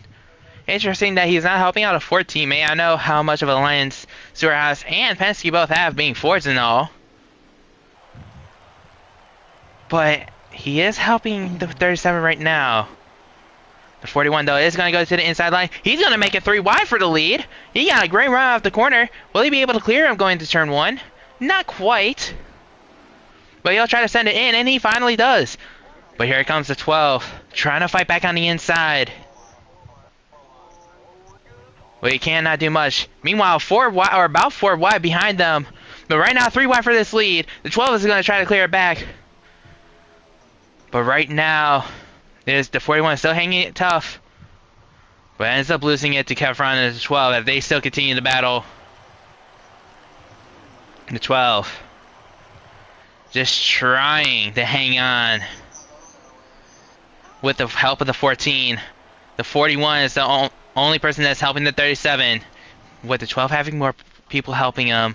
The 12 is going to be able, at least stay on the front for a little bit. The 37 just trying to claw back on the outside, but he cannot prevail. As there's a wreck behind, and the 1's in the wall, and the 48 spinning. That is probably going to be another caution. Yeah. As, my goodness, I'm going to be honest, it does seem like the 48 has been in a lot of wrecks. Unless I'm tripping out. I think the case could be made. I mean, he's been aggressive, but I don't Not know. saying all were his fault, but he's definitely been involved. Oh yeah, no, I'm not saying that all has been his fault either. To be quite honest, I really don't know any of fault when it comes to that stuff anyways, but either way, got another caution for the 48 and the 1 car colliding, 48 spinning out, as I think we are seeing an epic battle between the 4 and the 9. Let's see what happens with the 48. He looks like they're gonna make a Hendrick sandwich, or yeah, Hendrick Stewart Haas sandwich, I guess. But either way, 3 admins just battling it out for some reason. I'm sure they're trying to make some quality entertainment time, but please, if you're gonna be touching like this, please try and get a room. As they try to go into the wall. Oh man, this is some racing, let me tell you. Who will inch out in front? It looks like it's gonna be the Ford Tegan, as I think he just ended up brake checking Mike. But either way though, pit stops are gonna be happening. And we'll see what happens here, I guess, if there is going to be any more strategy. If anything, you would almost assume that the 2 is going to be taking 4 tires. Actually, you assume probably everyone's going to be taking 4 tires. It's been a decent, somewhat of a decent long run. It's 4 times where you do not really need to be taking 2 tires in a situation like this. Especially since I don't think this is going to be the last pit stop of this stage. So, you know, we'll see what happens, I guess.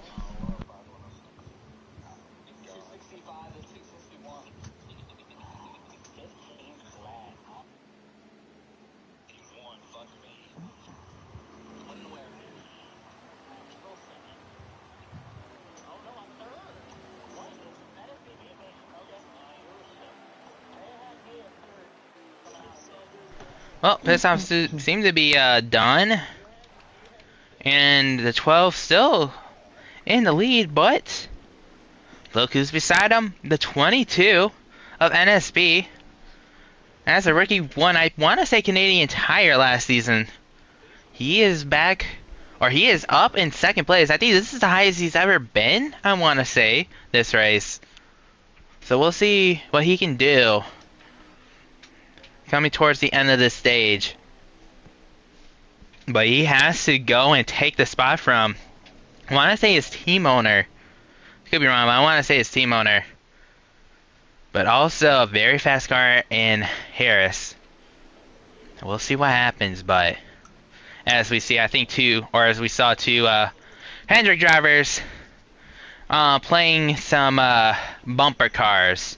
But unfortunately, this is NASCAR, not bumper cars, so you probably shouldn't be bumping each other.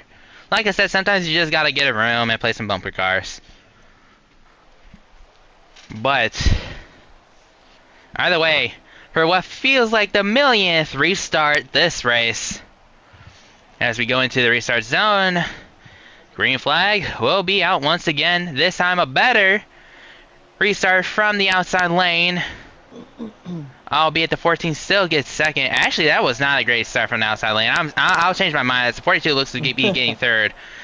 I'm sorry, but that was definitely worse than the last one. As I think the 88 is even going to be claiming fourth from the 22. It was a good pit stop by the 22 team, but it was not the greatest of restarts as the 41 looks to get around him as well. As the 88 is going to try to go around the inside of the 42 and the 14 as it's 3 wide for second place. All the meanwhile, the 12 out front is looking or watching all of this in his mirror.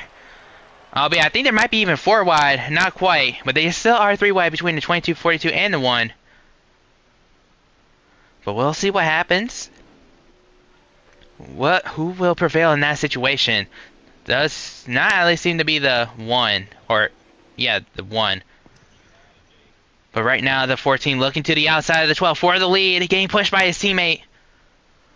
But he won't be able to make the outside stick. 37. Someone who's been up pretty much for all this race since or at least since he's first got up here from starting in the back.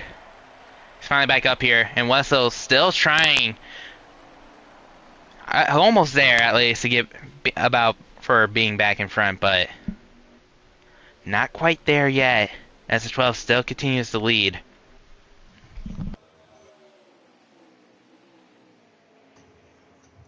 (37 and 12). Battling back out. Kevron made that outside work once, but has not been able to do it really since. Wasn't able to do it there either, but this time the 14 is going to look to the inside, use the draft, and they make contact! The 37 is very loose, and 88 is going to have to scramble to get out of his way. And the 14 with an aggressive move is now on the outside of the 12 car. Maybe ran a little bit too high though, as the 88 is not going to try to get second, but he has so much help with 3 of his Super Haas teammates behind him.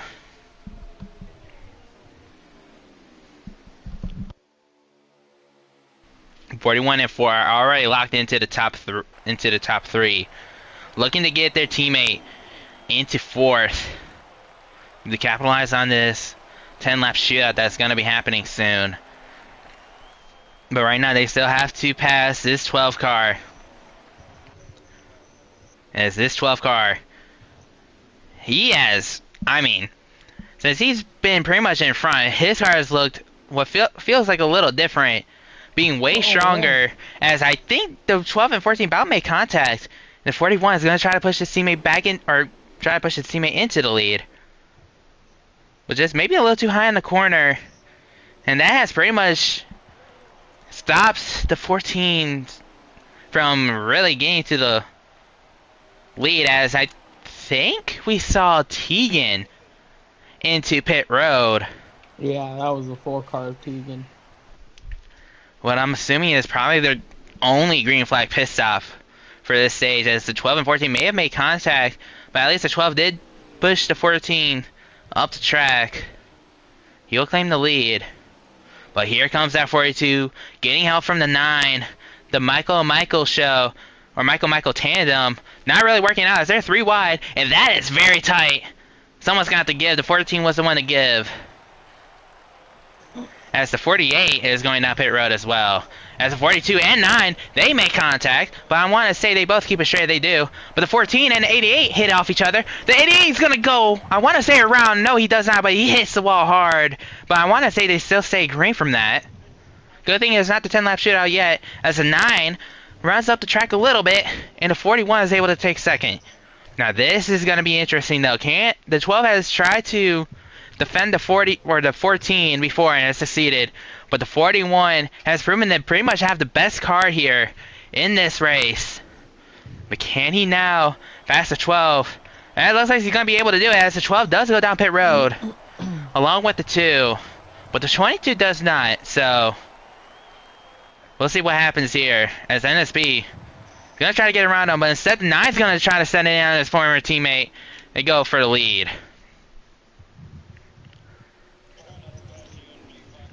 You'd only assume that if not all of these cars are going to be coming in this time by.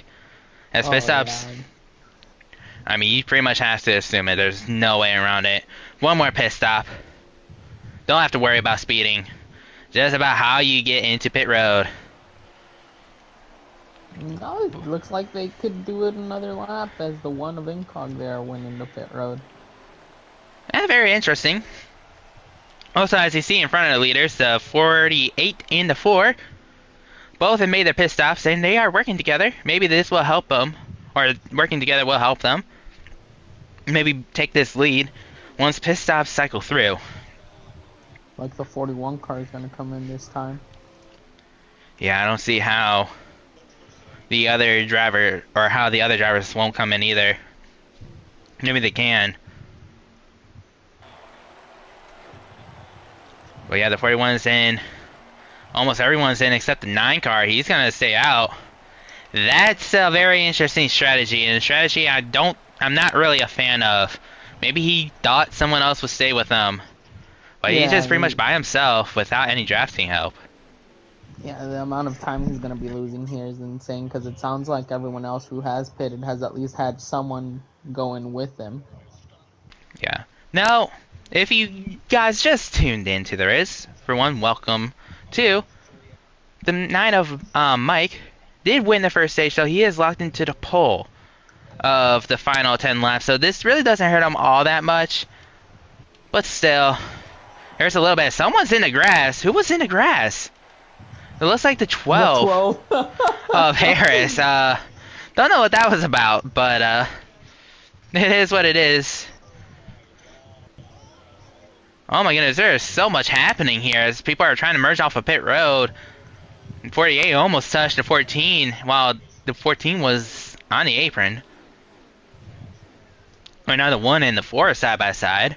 But I guess we'll see how Mike Man cycles through as he just got out of his pit stop. I want to say the 42 might be the leader.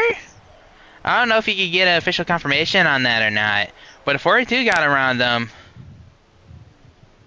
Meanwhile, the 9 looks to be staying out in front of the 41 and 37. And he made me eat my words because I thought it was going to be a bad call to stay out one extra lap. But it worked to do pretty well unless he took 2 tires, which may have been a thing as well. It is the 42 in the lead here.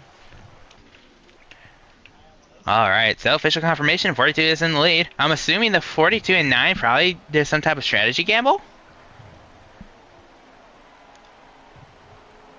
It could have been 2, maybe. See how that works out. Yeah, we'll see. In this, I mean, I like the strategy call though for the 42. This will really help. Or if he can finish first here, it'll definitely help his chances as he's proven to have a strong car here. But we'll see if he can hold off the 9 and the oncoming cars. But he has a big gap between himself and the 9, who might be on the same strategy or might be on 4 tires. I don't know. 9 looks like he actually did not take tires, just fuel. Really? That I mean, again, it really doesn't affect them.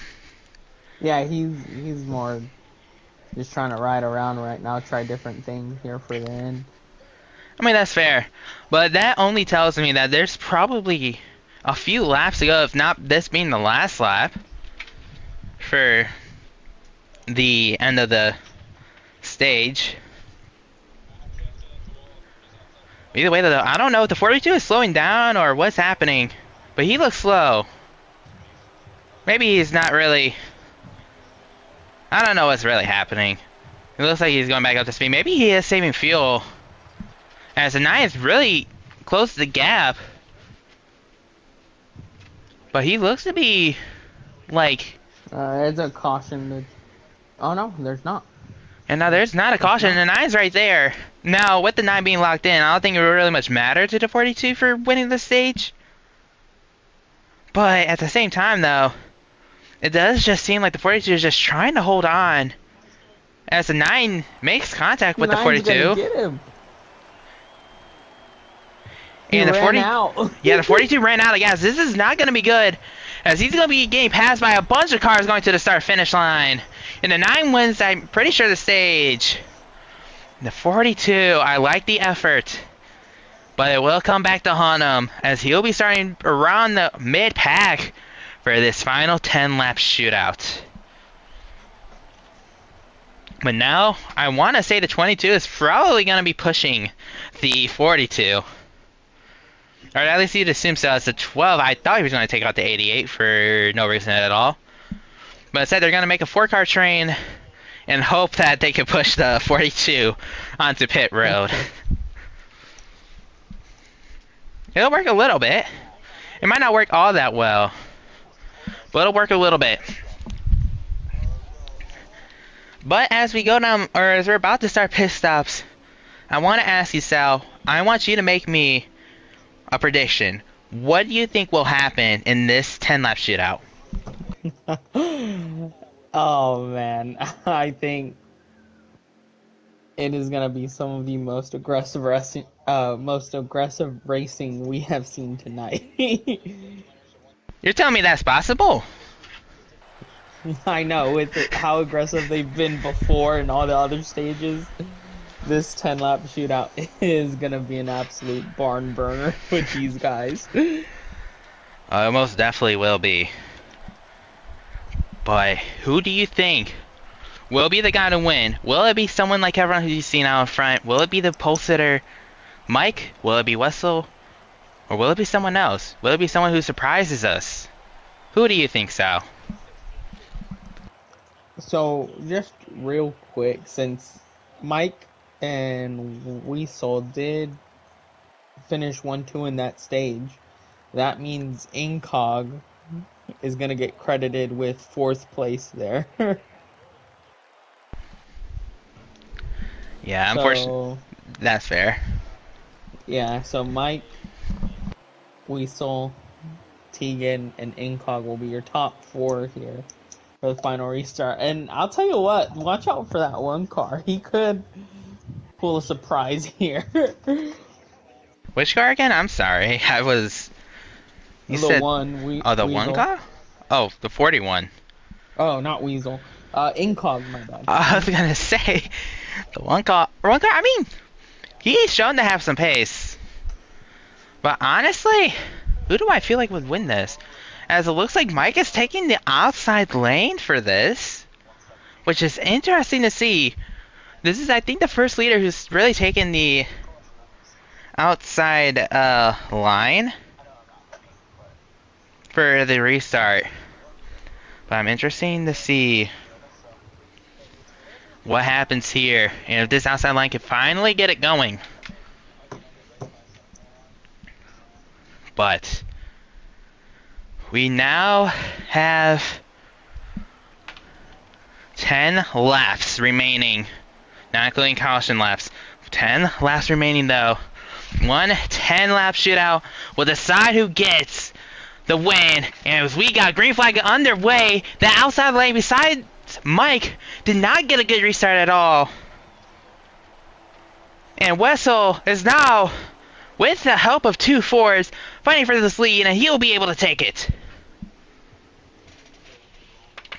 Maybe the 9 just wanted to have some Chevy help behind him, but it proved to be costly as Wessel back out in front where he's been used to pretty much all race. But now the 4 behind him, albeit teammates, will not let him go off so easily with 9 laps to go in this race. We head into turns 1. The 9 still battling on the outside to try and get second back. But the 41 is going to offer draft out to his teammate. And the 4 is able to clear the 9. Ooh, there is a little bit of ricocheting. I don't know. The 37 kept it straight. He was able to, but he goes right in front of the 1 car trying to save it. And now look at this. The 2 car. He's looking to pass Deacon for second, and he's there. Or he passed him. Only having 1 car to help him, though, as we have a freight train on the outside lane running. And they're still going to be side by side for second. But S'mores is going to send it in for first. They make contact. And S'mores isn't able to do much. JB is going to try to take advantage of it. As they are 3 wide, JB passes S'mores. But now he's leading the inside lane with barely anyone there.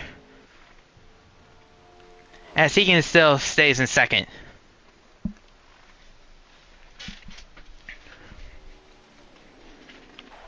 Coming back around, will be 7 laps to go. The 88 has passed Tegan for second.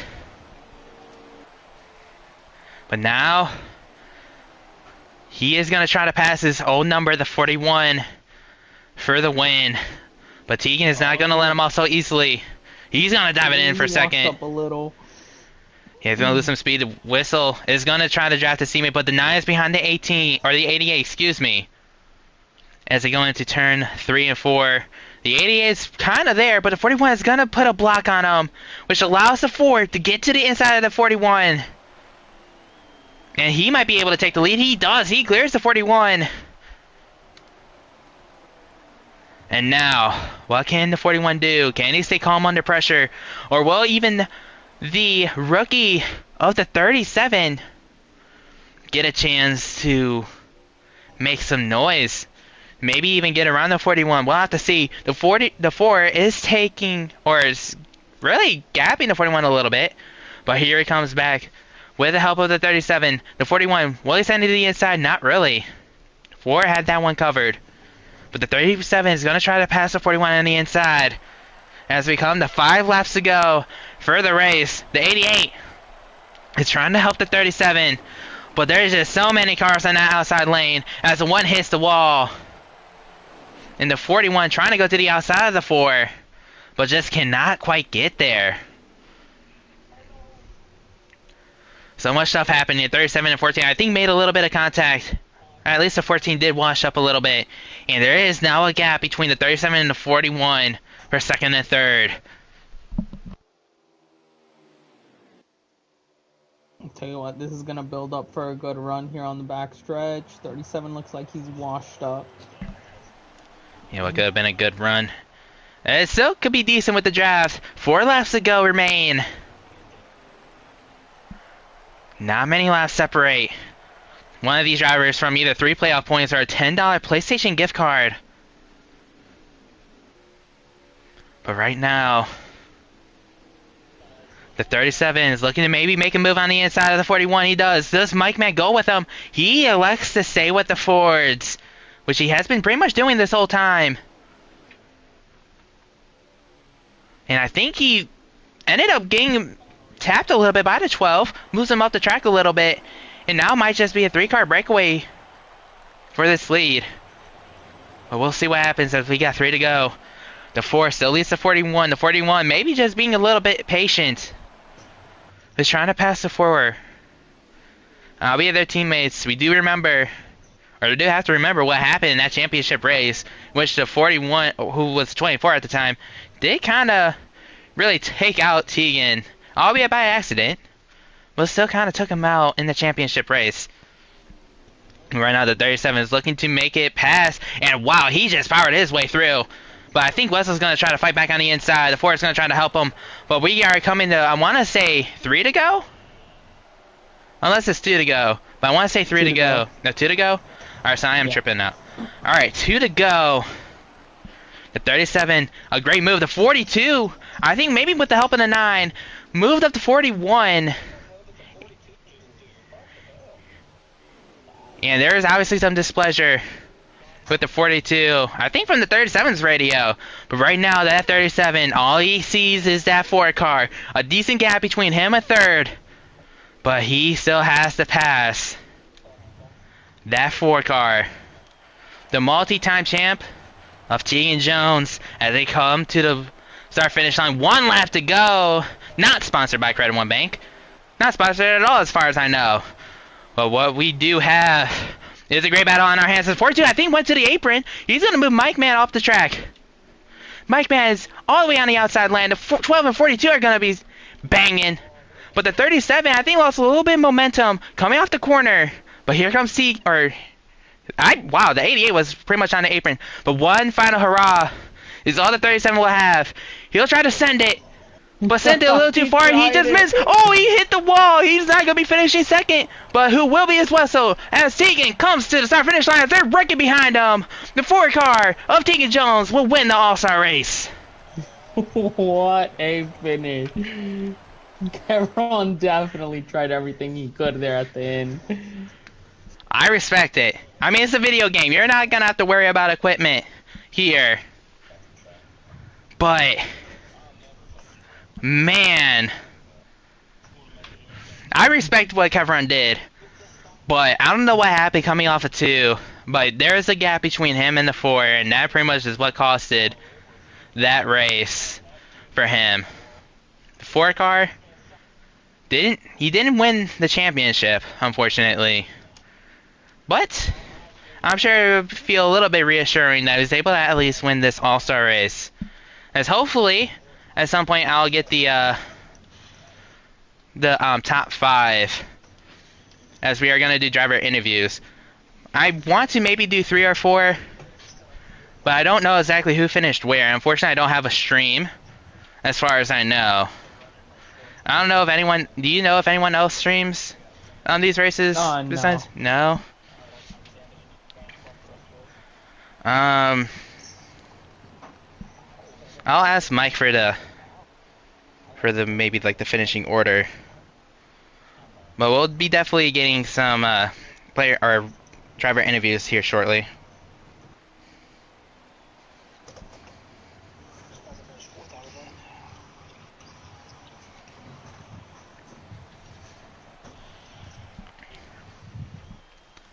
But man, what a race that was. Very, very aggressive, if I'm being honest here. Again, I mean, I mentioned it before, but it was a little bit more aggressive than I expected it to be from this from these drivers. But ultimately, Tegan Jones First, ended up winning it. second, 12 first, or 12 third, 2 fourth. And that's all I heard. So for the 41, 12, and 2. Honestly, we can now. Honestly, We'll do like top 3. we'll do top 3. You want to do top 3? As I was honestly We can do thinking maybe top 3. doing top 4, just because we get Morris in here. Yeah. All right, love to see it. But with that being said, if you want to invite the winner in here, Tegan Jones, well, that would be obviously that would be swell. Now, this is the most interesting part of the broadcast, is I am not good with doing interviews. Let me tell you. I mean, unless you want to do the interviews, but like other than that, I'll do them. But be interesting to see. But we will wait for Tegan to join here. Again, we'll do top 4 for driver interviews, and then we will be done here with the stream. But again, what a race. Again, very aggressive from all of these drivers mainly. And hopefully that provided some good action for you guys at home. But we'll see. Actually, now I think about it, I might be the one that has to invite. Wait, no. Maybe? We'll see.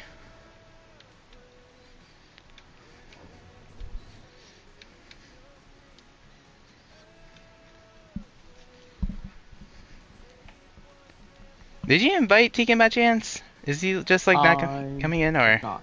That's my bad. I did not. Oh, you're good. Let me get him in here.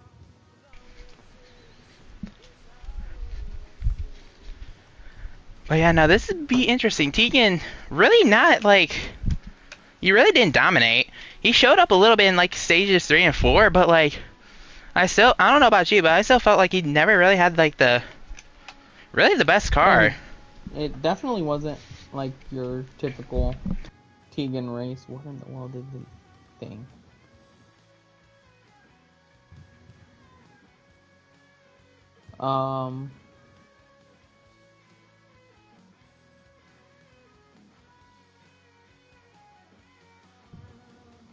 I for some reason cannot find him. I know he's not online, so Oh, that is probably why. yeah. Oh, there it is. Found it. Either way, though, as we get Tegan in here, Obviously, the All-Star winner and a car, and I mean, he played the race well, and in all reality, he didn't have the best car, but he used his experience to pretty much win that one. I don't know if you agree with that, Sal, but that's how I felt like he won this race. Oh, 100%.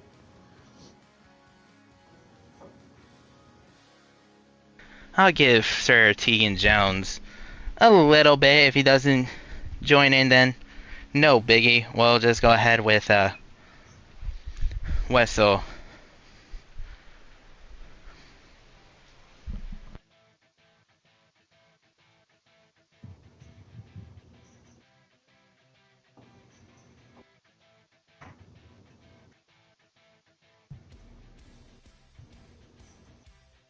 Either way, though, I mean, honestly, I'm still kind of, I won't say mesmerized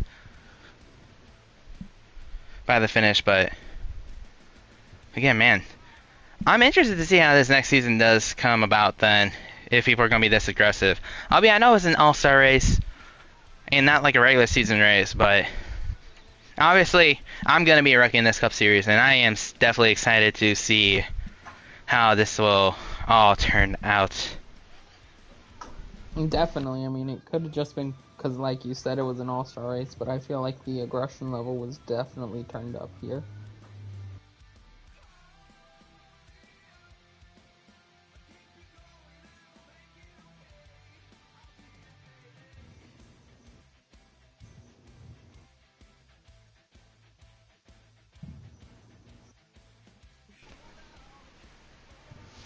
I'll wait maybe about a minute or so, maybe a little less. If Tegan does not join, then I'll just probably invite or do Wessel, and then we'll probably maybe add on Mike Man, as I know there is a little bit of a drama per se coming towards the end of that race, and I know he probably isn't the most happiest of people. So we'll see what happens.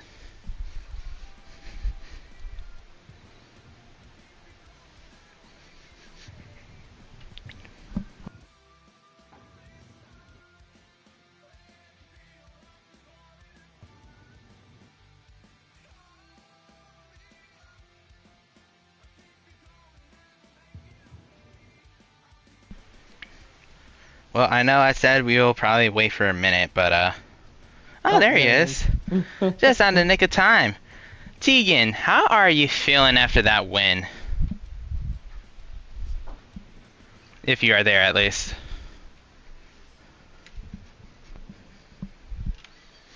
Hello. Maybe not.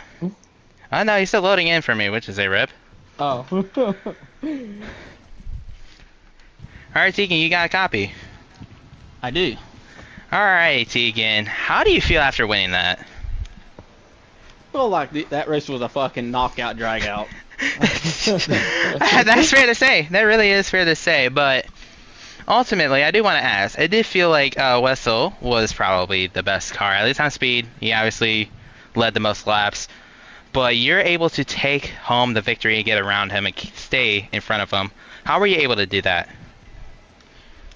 Well, I think Wessel did have like one of the best cars, but I think I was right there with him. In this race, a lot of people couldn't run the bottom and keep it on the bottom. With high draft being on, the high line became the preferred line here. So me and Wessel kind of got good at that, and kind of worked good together for majority of this race when we were together around each other. So I mean, I kind of had help holding Wessel off there at the end because there was some tomfoolery going on behind me. So that actually left me to go one-on-one against Kevron again. So which was really close, by the way, to making contact for his little bonsai move that he pulled. So yeah, it's just you can. It took this whole race to figure out how to build runs and then keep people behind you as the leader. I feel like Kevron figured that out pretty quick. I think Wessel did, and I think I did too. So yeah, that we worked good. I was hoping that we would kind of be me and him going forward again there at the end, but circumstances kind of took that away. So, but he still finished second for second year in a row. We finished 1-2 in the All-Star race, so not a bad day for Stuart Haas. Oh, definitely not. Speaking of that, it did seem like at least part of the strategy was probably just all getting together, working out, or working with each other, including the 14.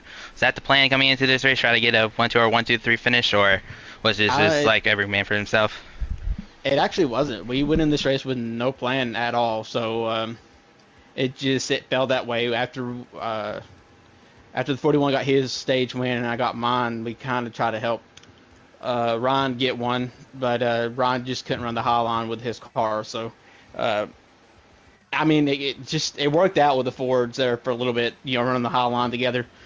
There toward the end, it just fell that way. It just because people kind of figured out that the high line was the line to go to with this high draft. To be honest, we may not go back here for an all-star race. I feel like Michigan with high draft was really lit last year with runs on bottom and high, so we may have to go back to Michigan for next year. So, but we did Auto Club this year just for the fact that we feel like in the next couple games we're probably not going to have it. So it's kind of a send off with doing the all-star here, and we're going to have a race here during the season too. So. But, I mean, I got to give a shout-out to Wessel. Wessel really helped me on that last 10-lap run because I'd actually told him that once he got clear of Mike, he could take it and not worry about me, and he didn't. So he kind of stayed low and pulled me, for about a lap or two to where we could clear Mike, or kind of clear him. I think I kind of got him in the wall a little bit, but on my end, I was clear. So shout-out to Wessel. I'm looking forward to this teamwork this year with him and Ryan and Kamal, and the other Fords. Fair enough. Definitely, you two definitely worked well with each other. Sal, any questions for Tegan? I do not. Well, with that being said, Tegan, congratulations on your first place finish. Enjoy that All-Star win. Thanks for broadcasting, guys. See y'all next year. Or Monday, I should say. Yep, see you later. Now, with second place being Wessel, time to interview him next. If you can send him an invite, Sal. Yeah. Obviously, Wessel, at least in my opinion, I think in your opinion too, had probably the best car. I know Tegan said that he felt like they had similar cars, and that was probably true. But Wessel performed really well. I'm curious to see what he has to say about this race. Speaking of which, Wessel finishing second. Do you have a copy? Yes, I do. How you doing? I'm good. How about you, man? I know you finished second, but Wish I had a better run at it. Finishing second's not bad, but kind of got taken out there in the last couple laps. So. Yeah, but if anything, can you maybe elaborate a little bit what you felt like happened and all that stuff when it comes to that? The 42 and the 9 looked like they were having a pissing match. I was making a move around them to kind of clear them on the outside, and the 9 just sent the 42 up the track, and then he got into me, and I had to lift to keep from getting into the wall, and I just lost all my momentum. So it kind of made it a two-horse race between Tegan and the 37. Yeah, I'll be honest, that move definitely caught me off guard too when I saw Mike do what he did. But kind of stepping away from that, I know you said that too, it wasn't a bad finish, but how I can't really say elaborate on that, but how do you feel doing finishing second, especially with your new team and working really well with Tegan and Ryan Parsons, your other teammate? Yeah, my primary goal, we didn't have any plan at all going into this race, but my primary goal was to go in, try to get a stage win, and then help out my teammates for the rest. I helped Tegan get him to his stage win. I think he won the next stage. And then we were trying to help Ryan after we got ours, and we were running the high side at that point. He couldn't really run the high side very well, and I think he ended up fading. And then we had the field kind of spread out quite a bit there after the pit stops there in the third stage. So that or the fourth stage, I think it was. The third stage took forever because we had 500 damn cautions. Yeah, that definitely felt like it took 100 million years, let me tell you. Especially as time went on, obviously, a lot more cautions happened. But one more question at least from me. Obviously, in the playoffs, you didn't make it, but you won quite a few races, and even now, you seem to be running really strong. How are you looking to take this momentum that you have towards this end of the season into the start of this new season? I mean, I have high hopes for the season, especially working with Tegan. I think he'll help me a lot, kind of getting back to where I used to be. Kind of get me back running up front because I've lost a lot since these last 3 years. Haven't really been running full time. And I think working with him and Ryan's definitely gonna help me a lot. And even like helping Tegan a lot during that race and stuff, and us running together, we working pretty well together. So I hope that translates in the races going forward. Yeah, if there's any person out there that could be a great mentor, it'll definitely be Tegan, in my opinion. He's the GOAT. Yeah, I mean, well, won the most championships in this league.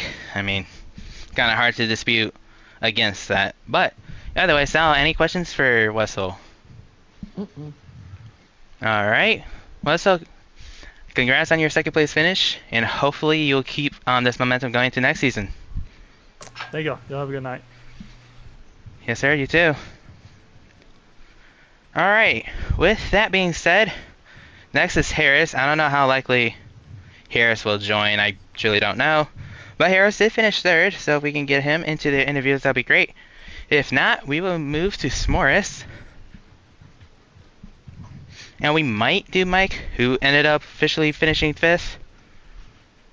I actually don't have Harris added. Huh, that's Well, I know I do. This isn't the first league I've actually ran with him, funnily enough. So, hopefully, I'll, or hopefully he'll join, I should say.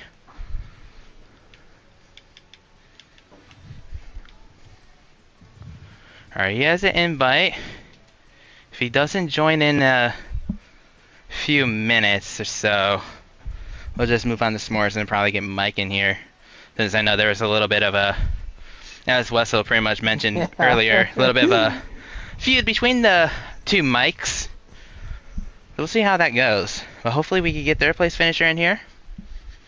But if not, it's okay. I definitely do want to talk to S'mores about this being the highest finishing open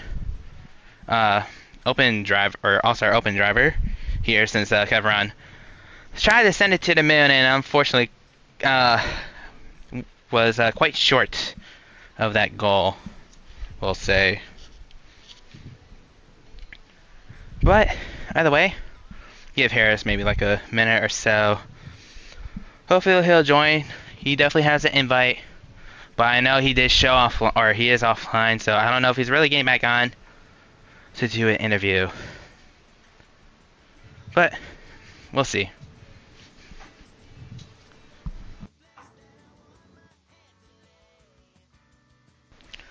But either way, I don't know if you did see what Wessel was talking about, but if you did, would you be able, I mean, what are your thoughts on it at least? If you did see it. I mean, I know there was, like they got into each other, and I think Mike seemed more upset at the not so smart moves being made.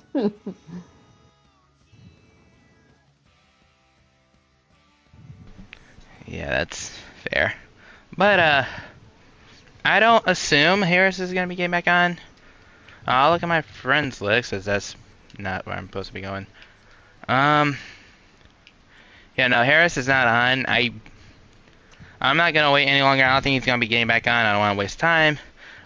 With that being the case, well, might as well just get fourth place in here in S'mores. We'll get Mike right after, and that'll be the end of the interviews.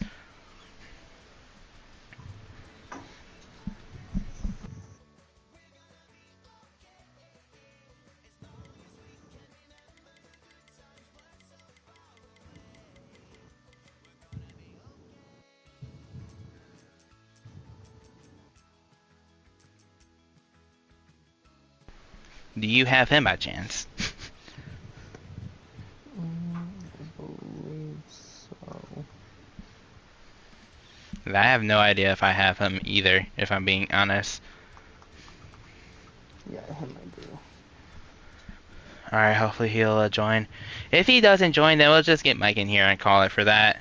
I don't know if I want to really take the time to go through, like, to figure out who was sixth and all that.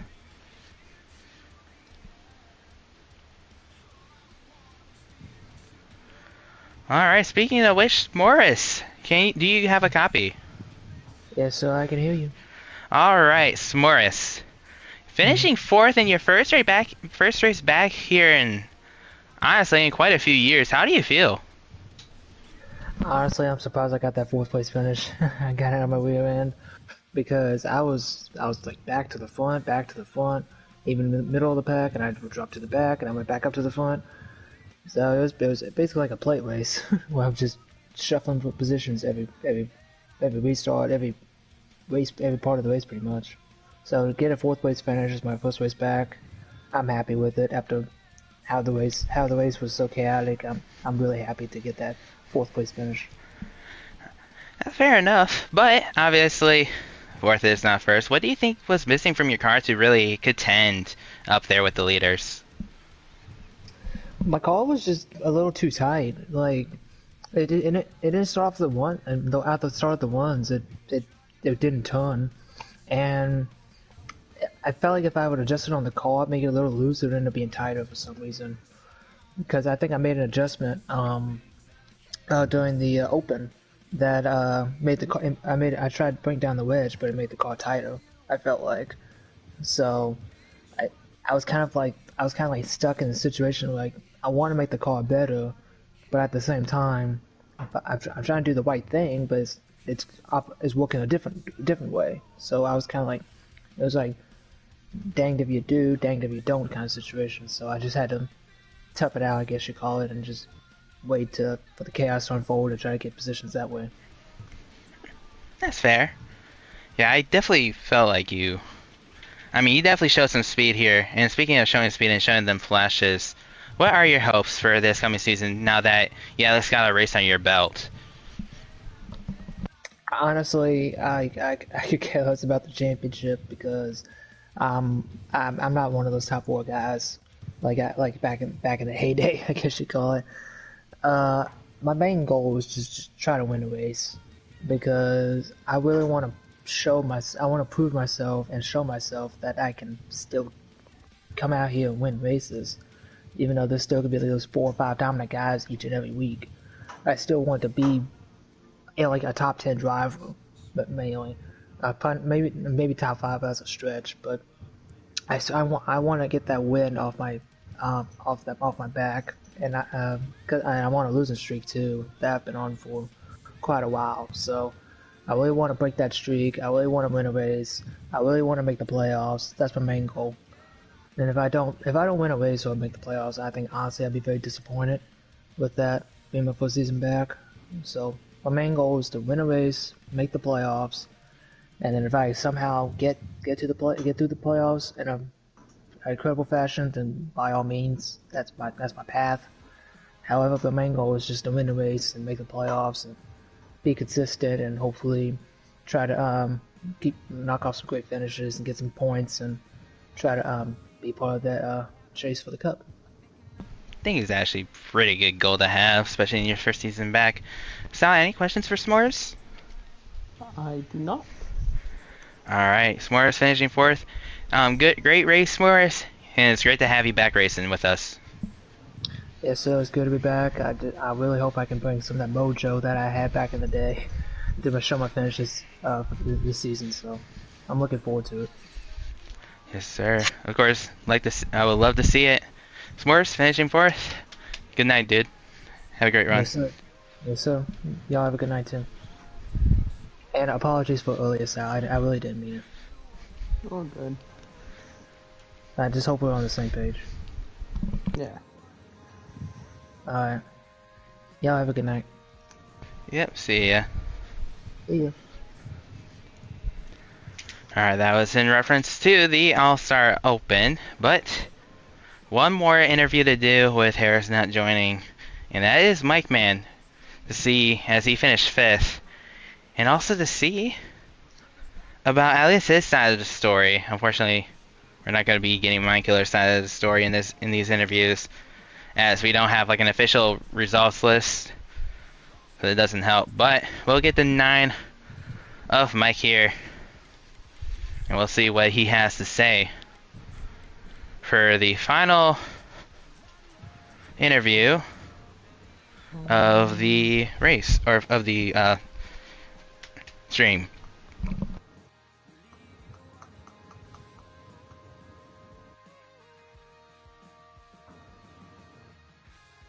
He has been invited.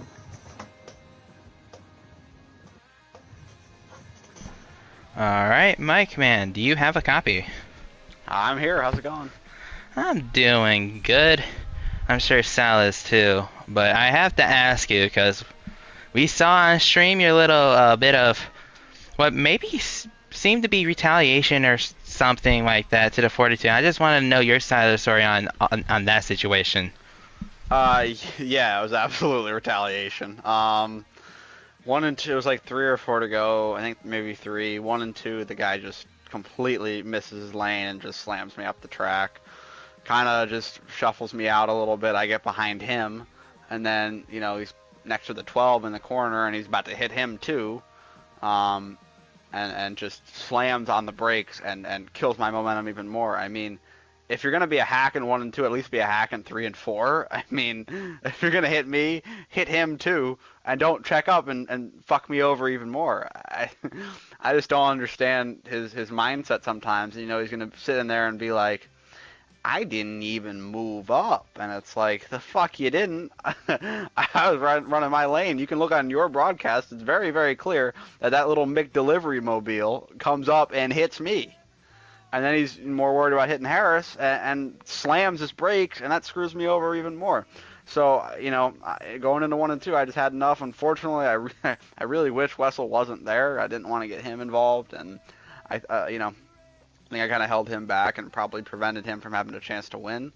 But granted, he would have been side by side with the 42, so he was probably going to get ran over anyway. So, yeah, I feel for Wessel. I really absolutely didn't want him to be collateral damage in that. But, yeah, I just think he was running like an absolute hack there at the end. Just seemed like he was in over his head. You know, he spends half the year working McDonald's and not racing, so he seems like he's a little rusty or something. I don't know. He's got a Louisville Slugger planted on his forehead, so I don't know. Man, that is a story of all time, let me tell you. But fair enough. That's, again, we're only going to be able to get your side of the story, at least for this broadcast. But to push that story to the side. I'll be Mind Killer if you want to ask me.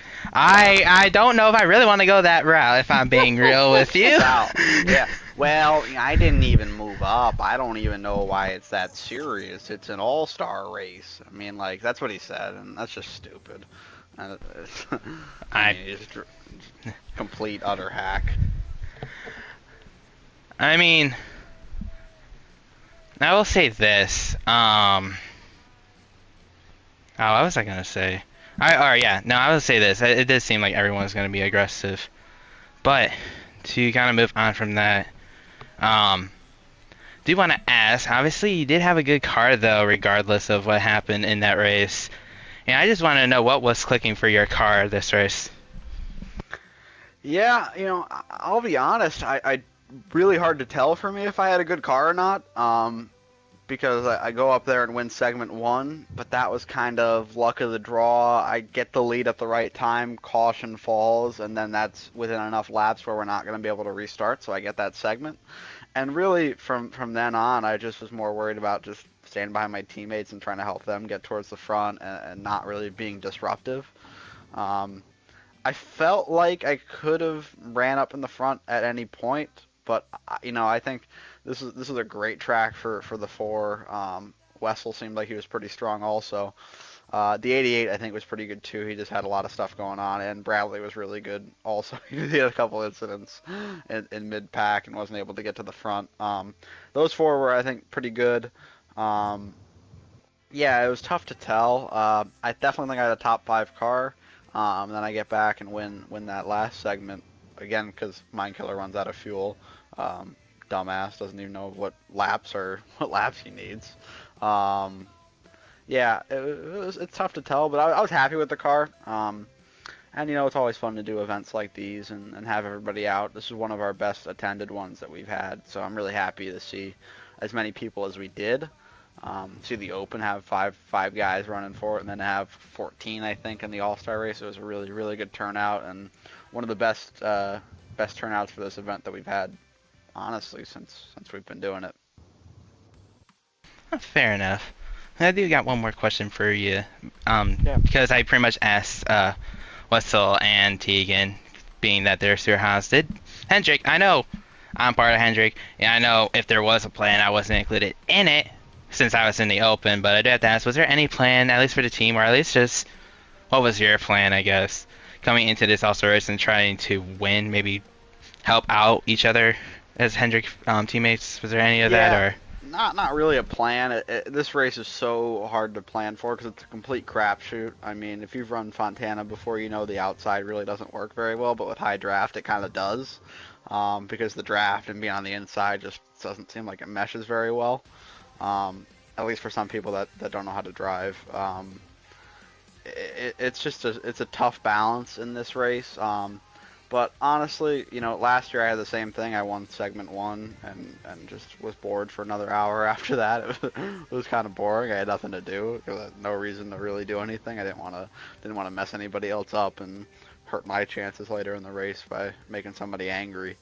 But once I won that first segment, I just wanted to get the 48 or the 88 up in the front and try to get them to win. But there was a lot of Fords up in the front, and it was just tough to move through the field anyway. So that was a big challenge. You kind of seemed like you were pretty stuck in, and you would have needed somebody to make a mistake in front of you or an incident to happen to make any moves. That's fair. I know when Tegan was here, he was talking about maybe moving the All-Star race for next season, so maybe stuff like that will not happen in next season's All-Star race, but we'll see, I guess, what happens. Obviously, no schedule leaks in here. But, Sal, any questions for Mike? I do not. Alright, well, Mike, man, finished his 5th, and even though he had a fast car all day, got in a little bit of an altercation, but it is what it is. I would say congratulations. I don't know if that's really what you want to hear, but Mike, ran a good race. See you later. Yeah, I appreciate it. By the way, thank you guys for doing this tonight. I appreciate it. It was very last minute. It was really, honestly, whoever doesn't make it through the Open, I was going to see if you guys wanted to broadcast the race, and I really appreciate you two coming out to do this, especially considering the circumstances of how both of you did not make it into the main show, which I think I would understand if both of you were frustrated and didn't want to commentate a race like this. But I really, really appreciate both of you guys for coming out here and doing this. We get the award ceremony schedule revealed tomorrow night, 7 Eastern, on this same YouTube channel that you're watching this stream on right now. So tune back in for that. You will not want to miss it. We'll have all the award winners on the show. We'll reveal the schedules for Cup and Midweek in 2024, and then we'll discuss some new rule changes that we have. So it'll be exciting. Thank you guys. I appreciate it, and have a good night, y'all. Thanks, you too. Well, with that being said, that was the last of the interviews. Like Mike said, the award ceremony will be tomorrow at the usual time, so tune into that for tomorrow.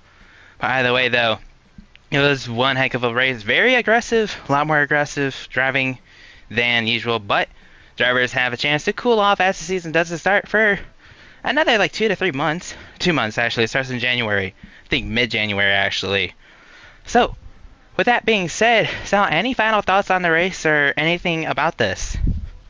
It took a while to get started, but it was definitely worth it there at the end. Oh, for sure. Very aggressive, and that's what you like to see sometimes. But with that being said, if this is how next season is going to be playing out with this aggressive driving, it's going to be one heck of a season. But we'll have to see what happens as, again, the start of the season happens in 2 months with the schedule dropping tomorrow on the podcast. I will not be there on the podcast, but I'm pretty sure, Sal, you will be, along with at least Mike, Tegan, and I want to say Bradley as well, the league owner, I think, making his first appearance. But with that being said, that is the end for this race. To recap, Tegan finishes first after not really being out front until the later half of the race, and he'll be able to win either the $10 PlayStation gift card or the 3 playoff points for next season. But with that being said, thank you to everyone who has tuned in for this stream. Hopefully you guys have a great night, and hopefully we see you guys tomorrow for the war ceremony.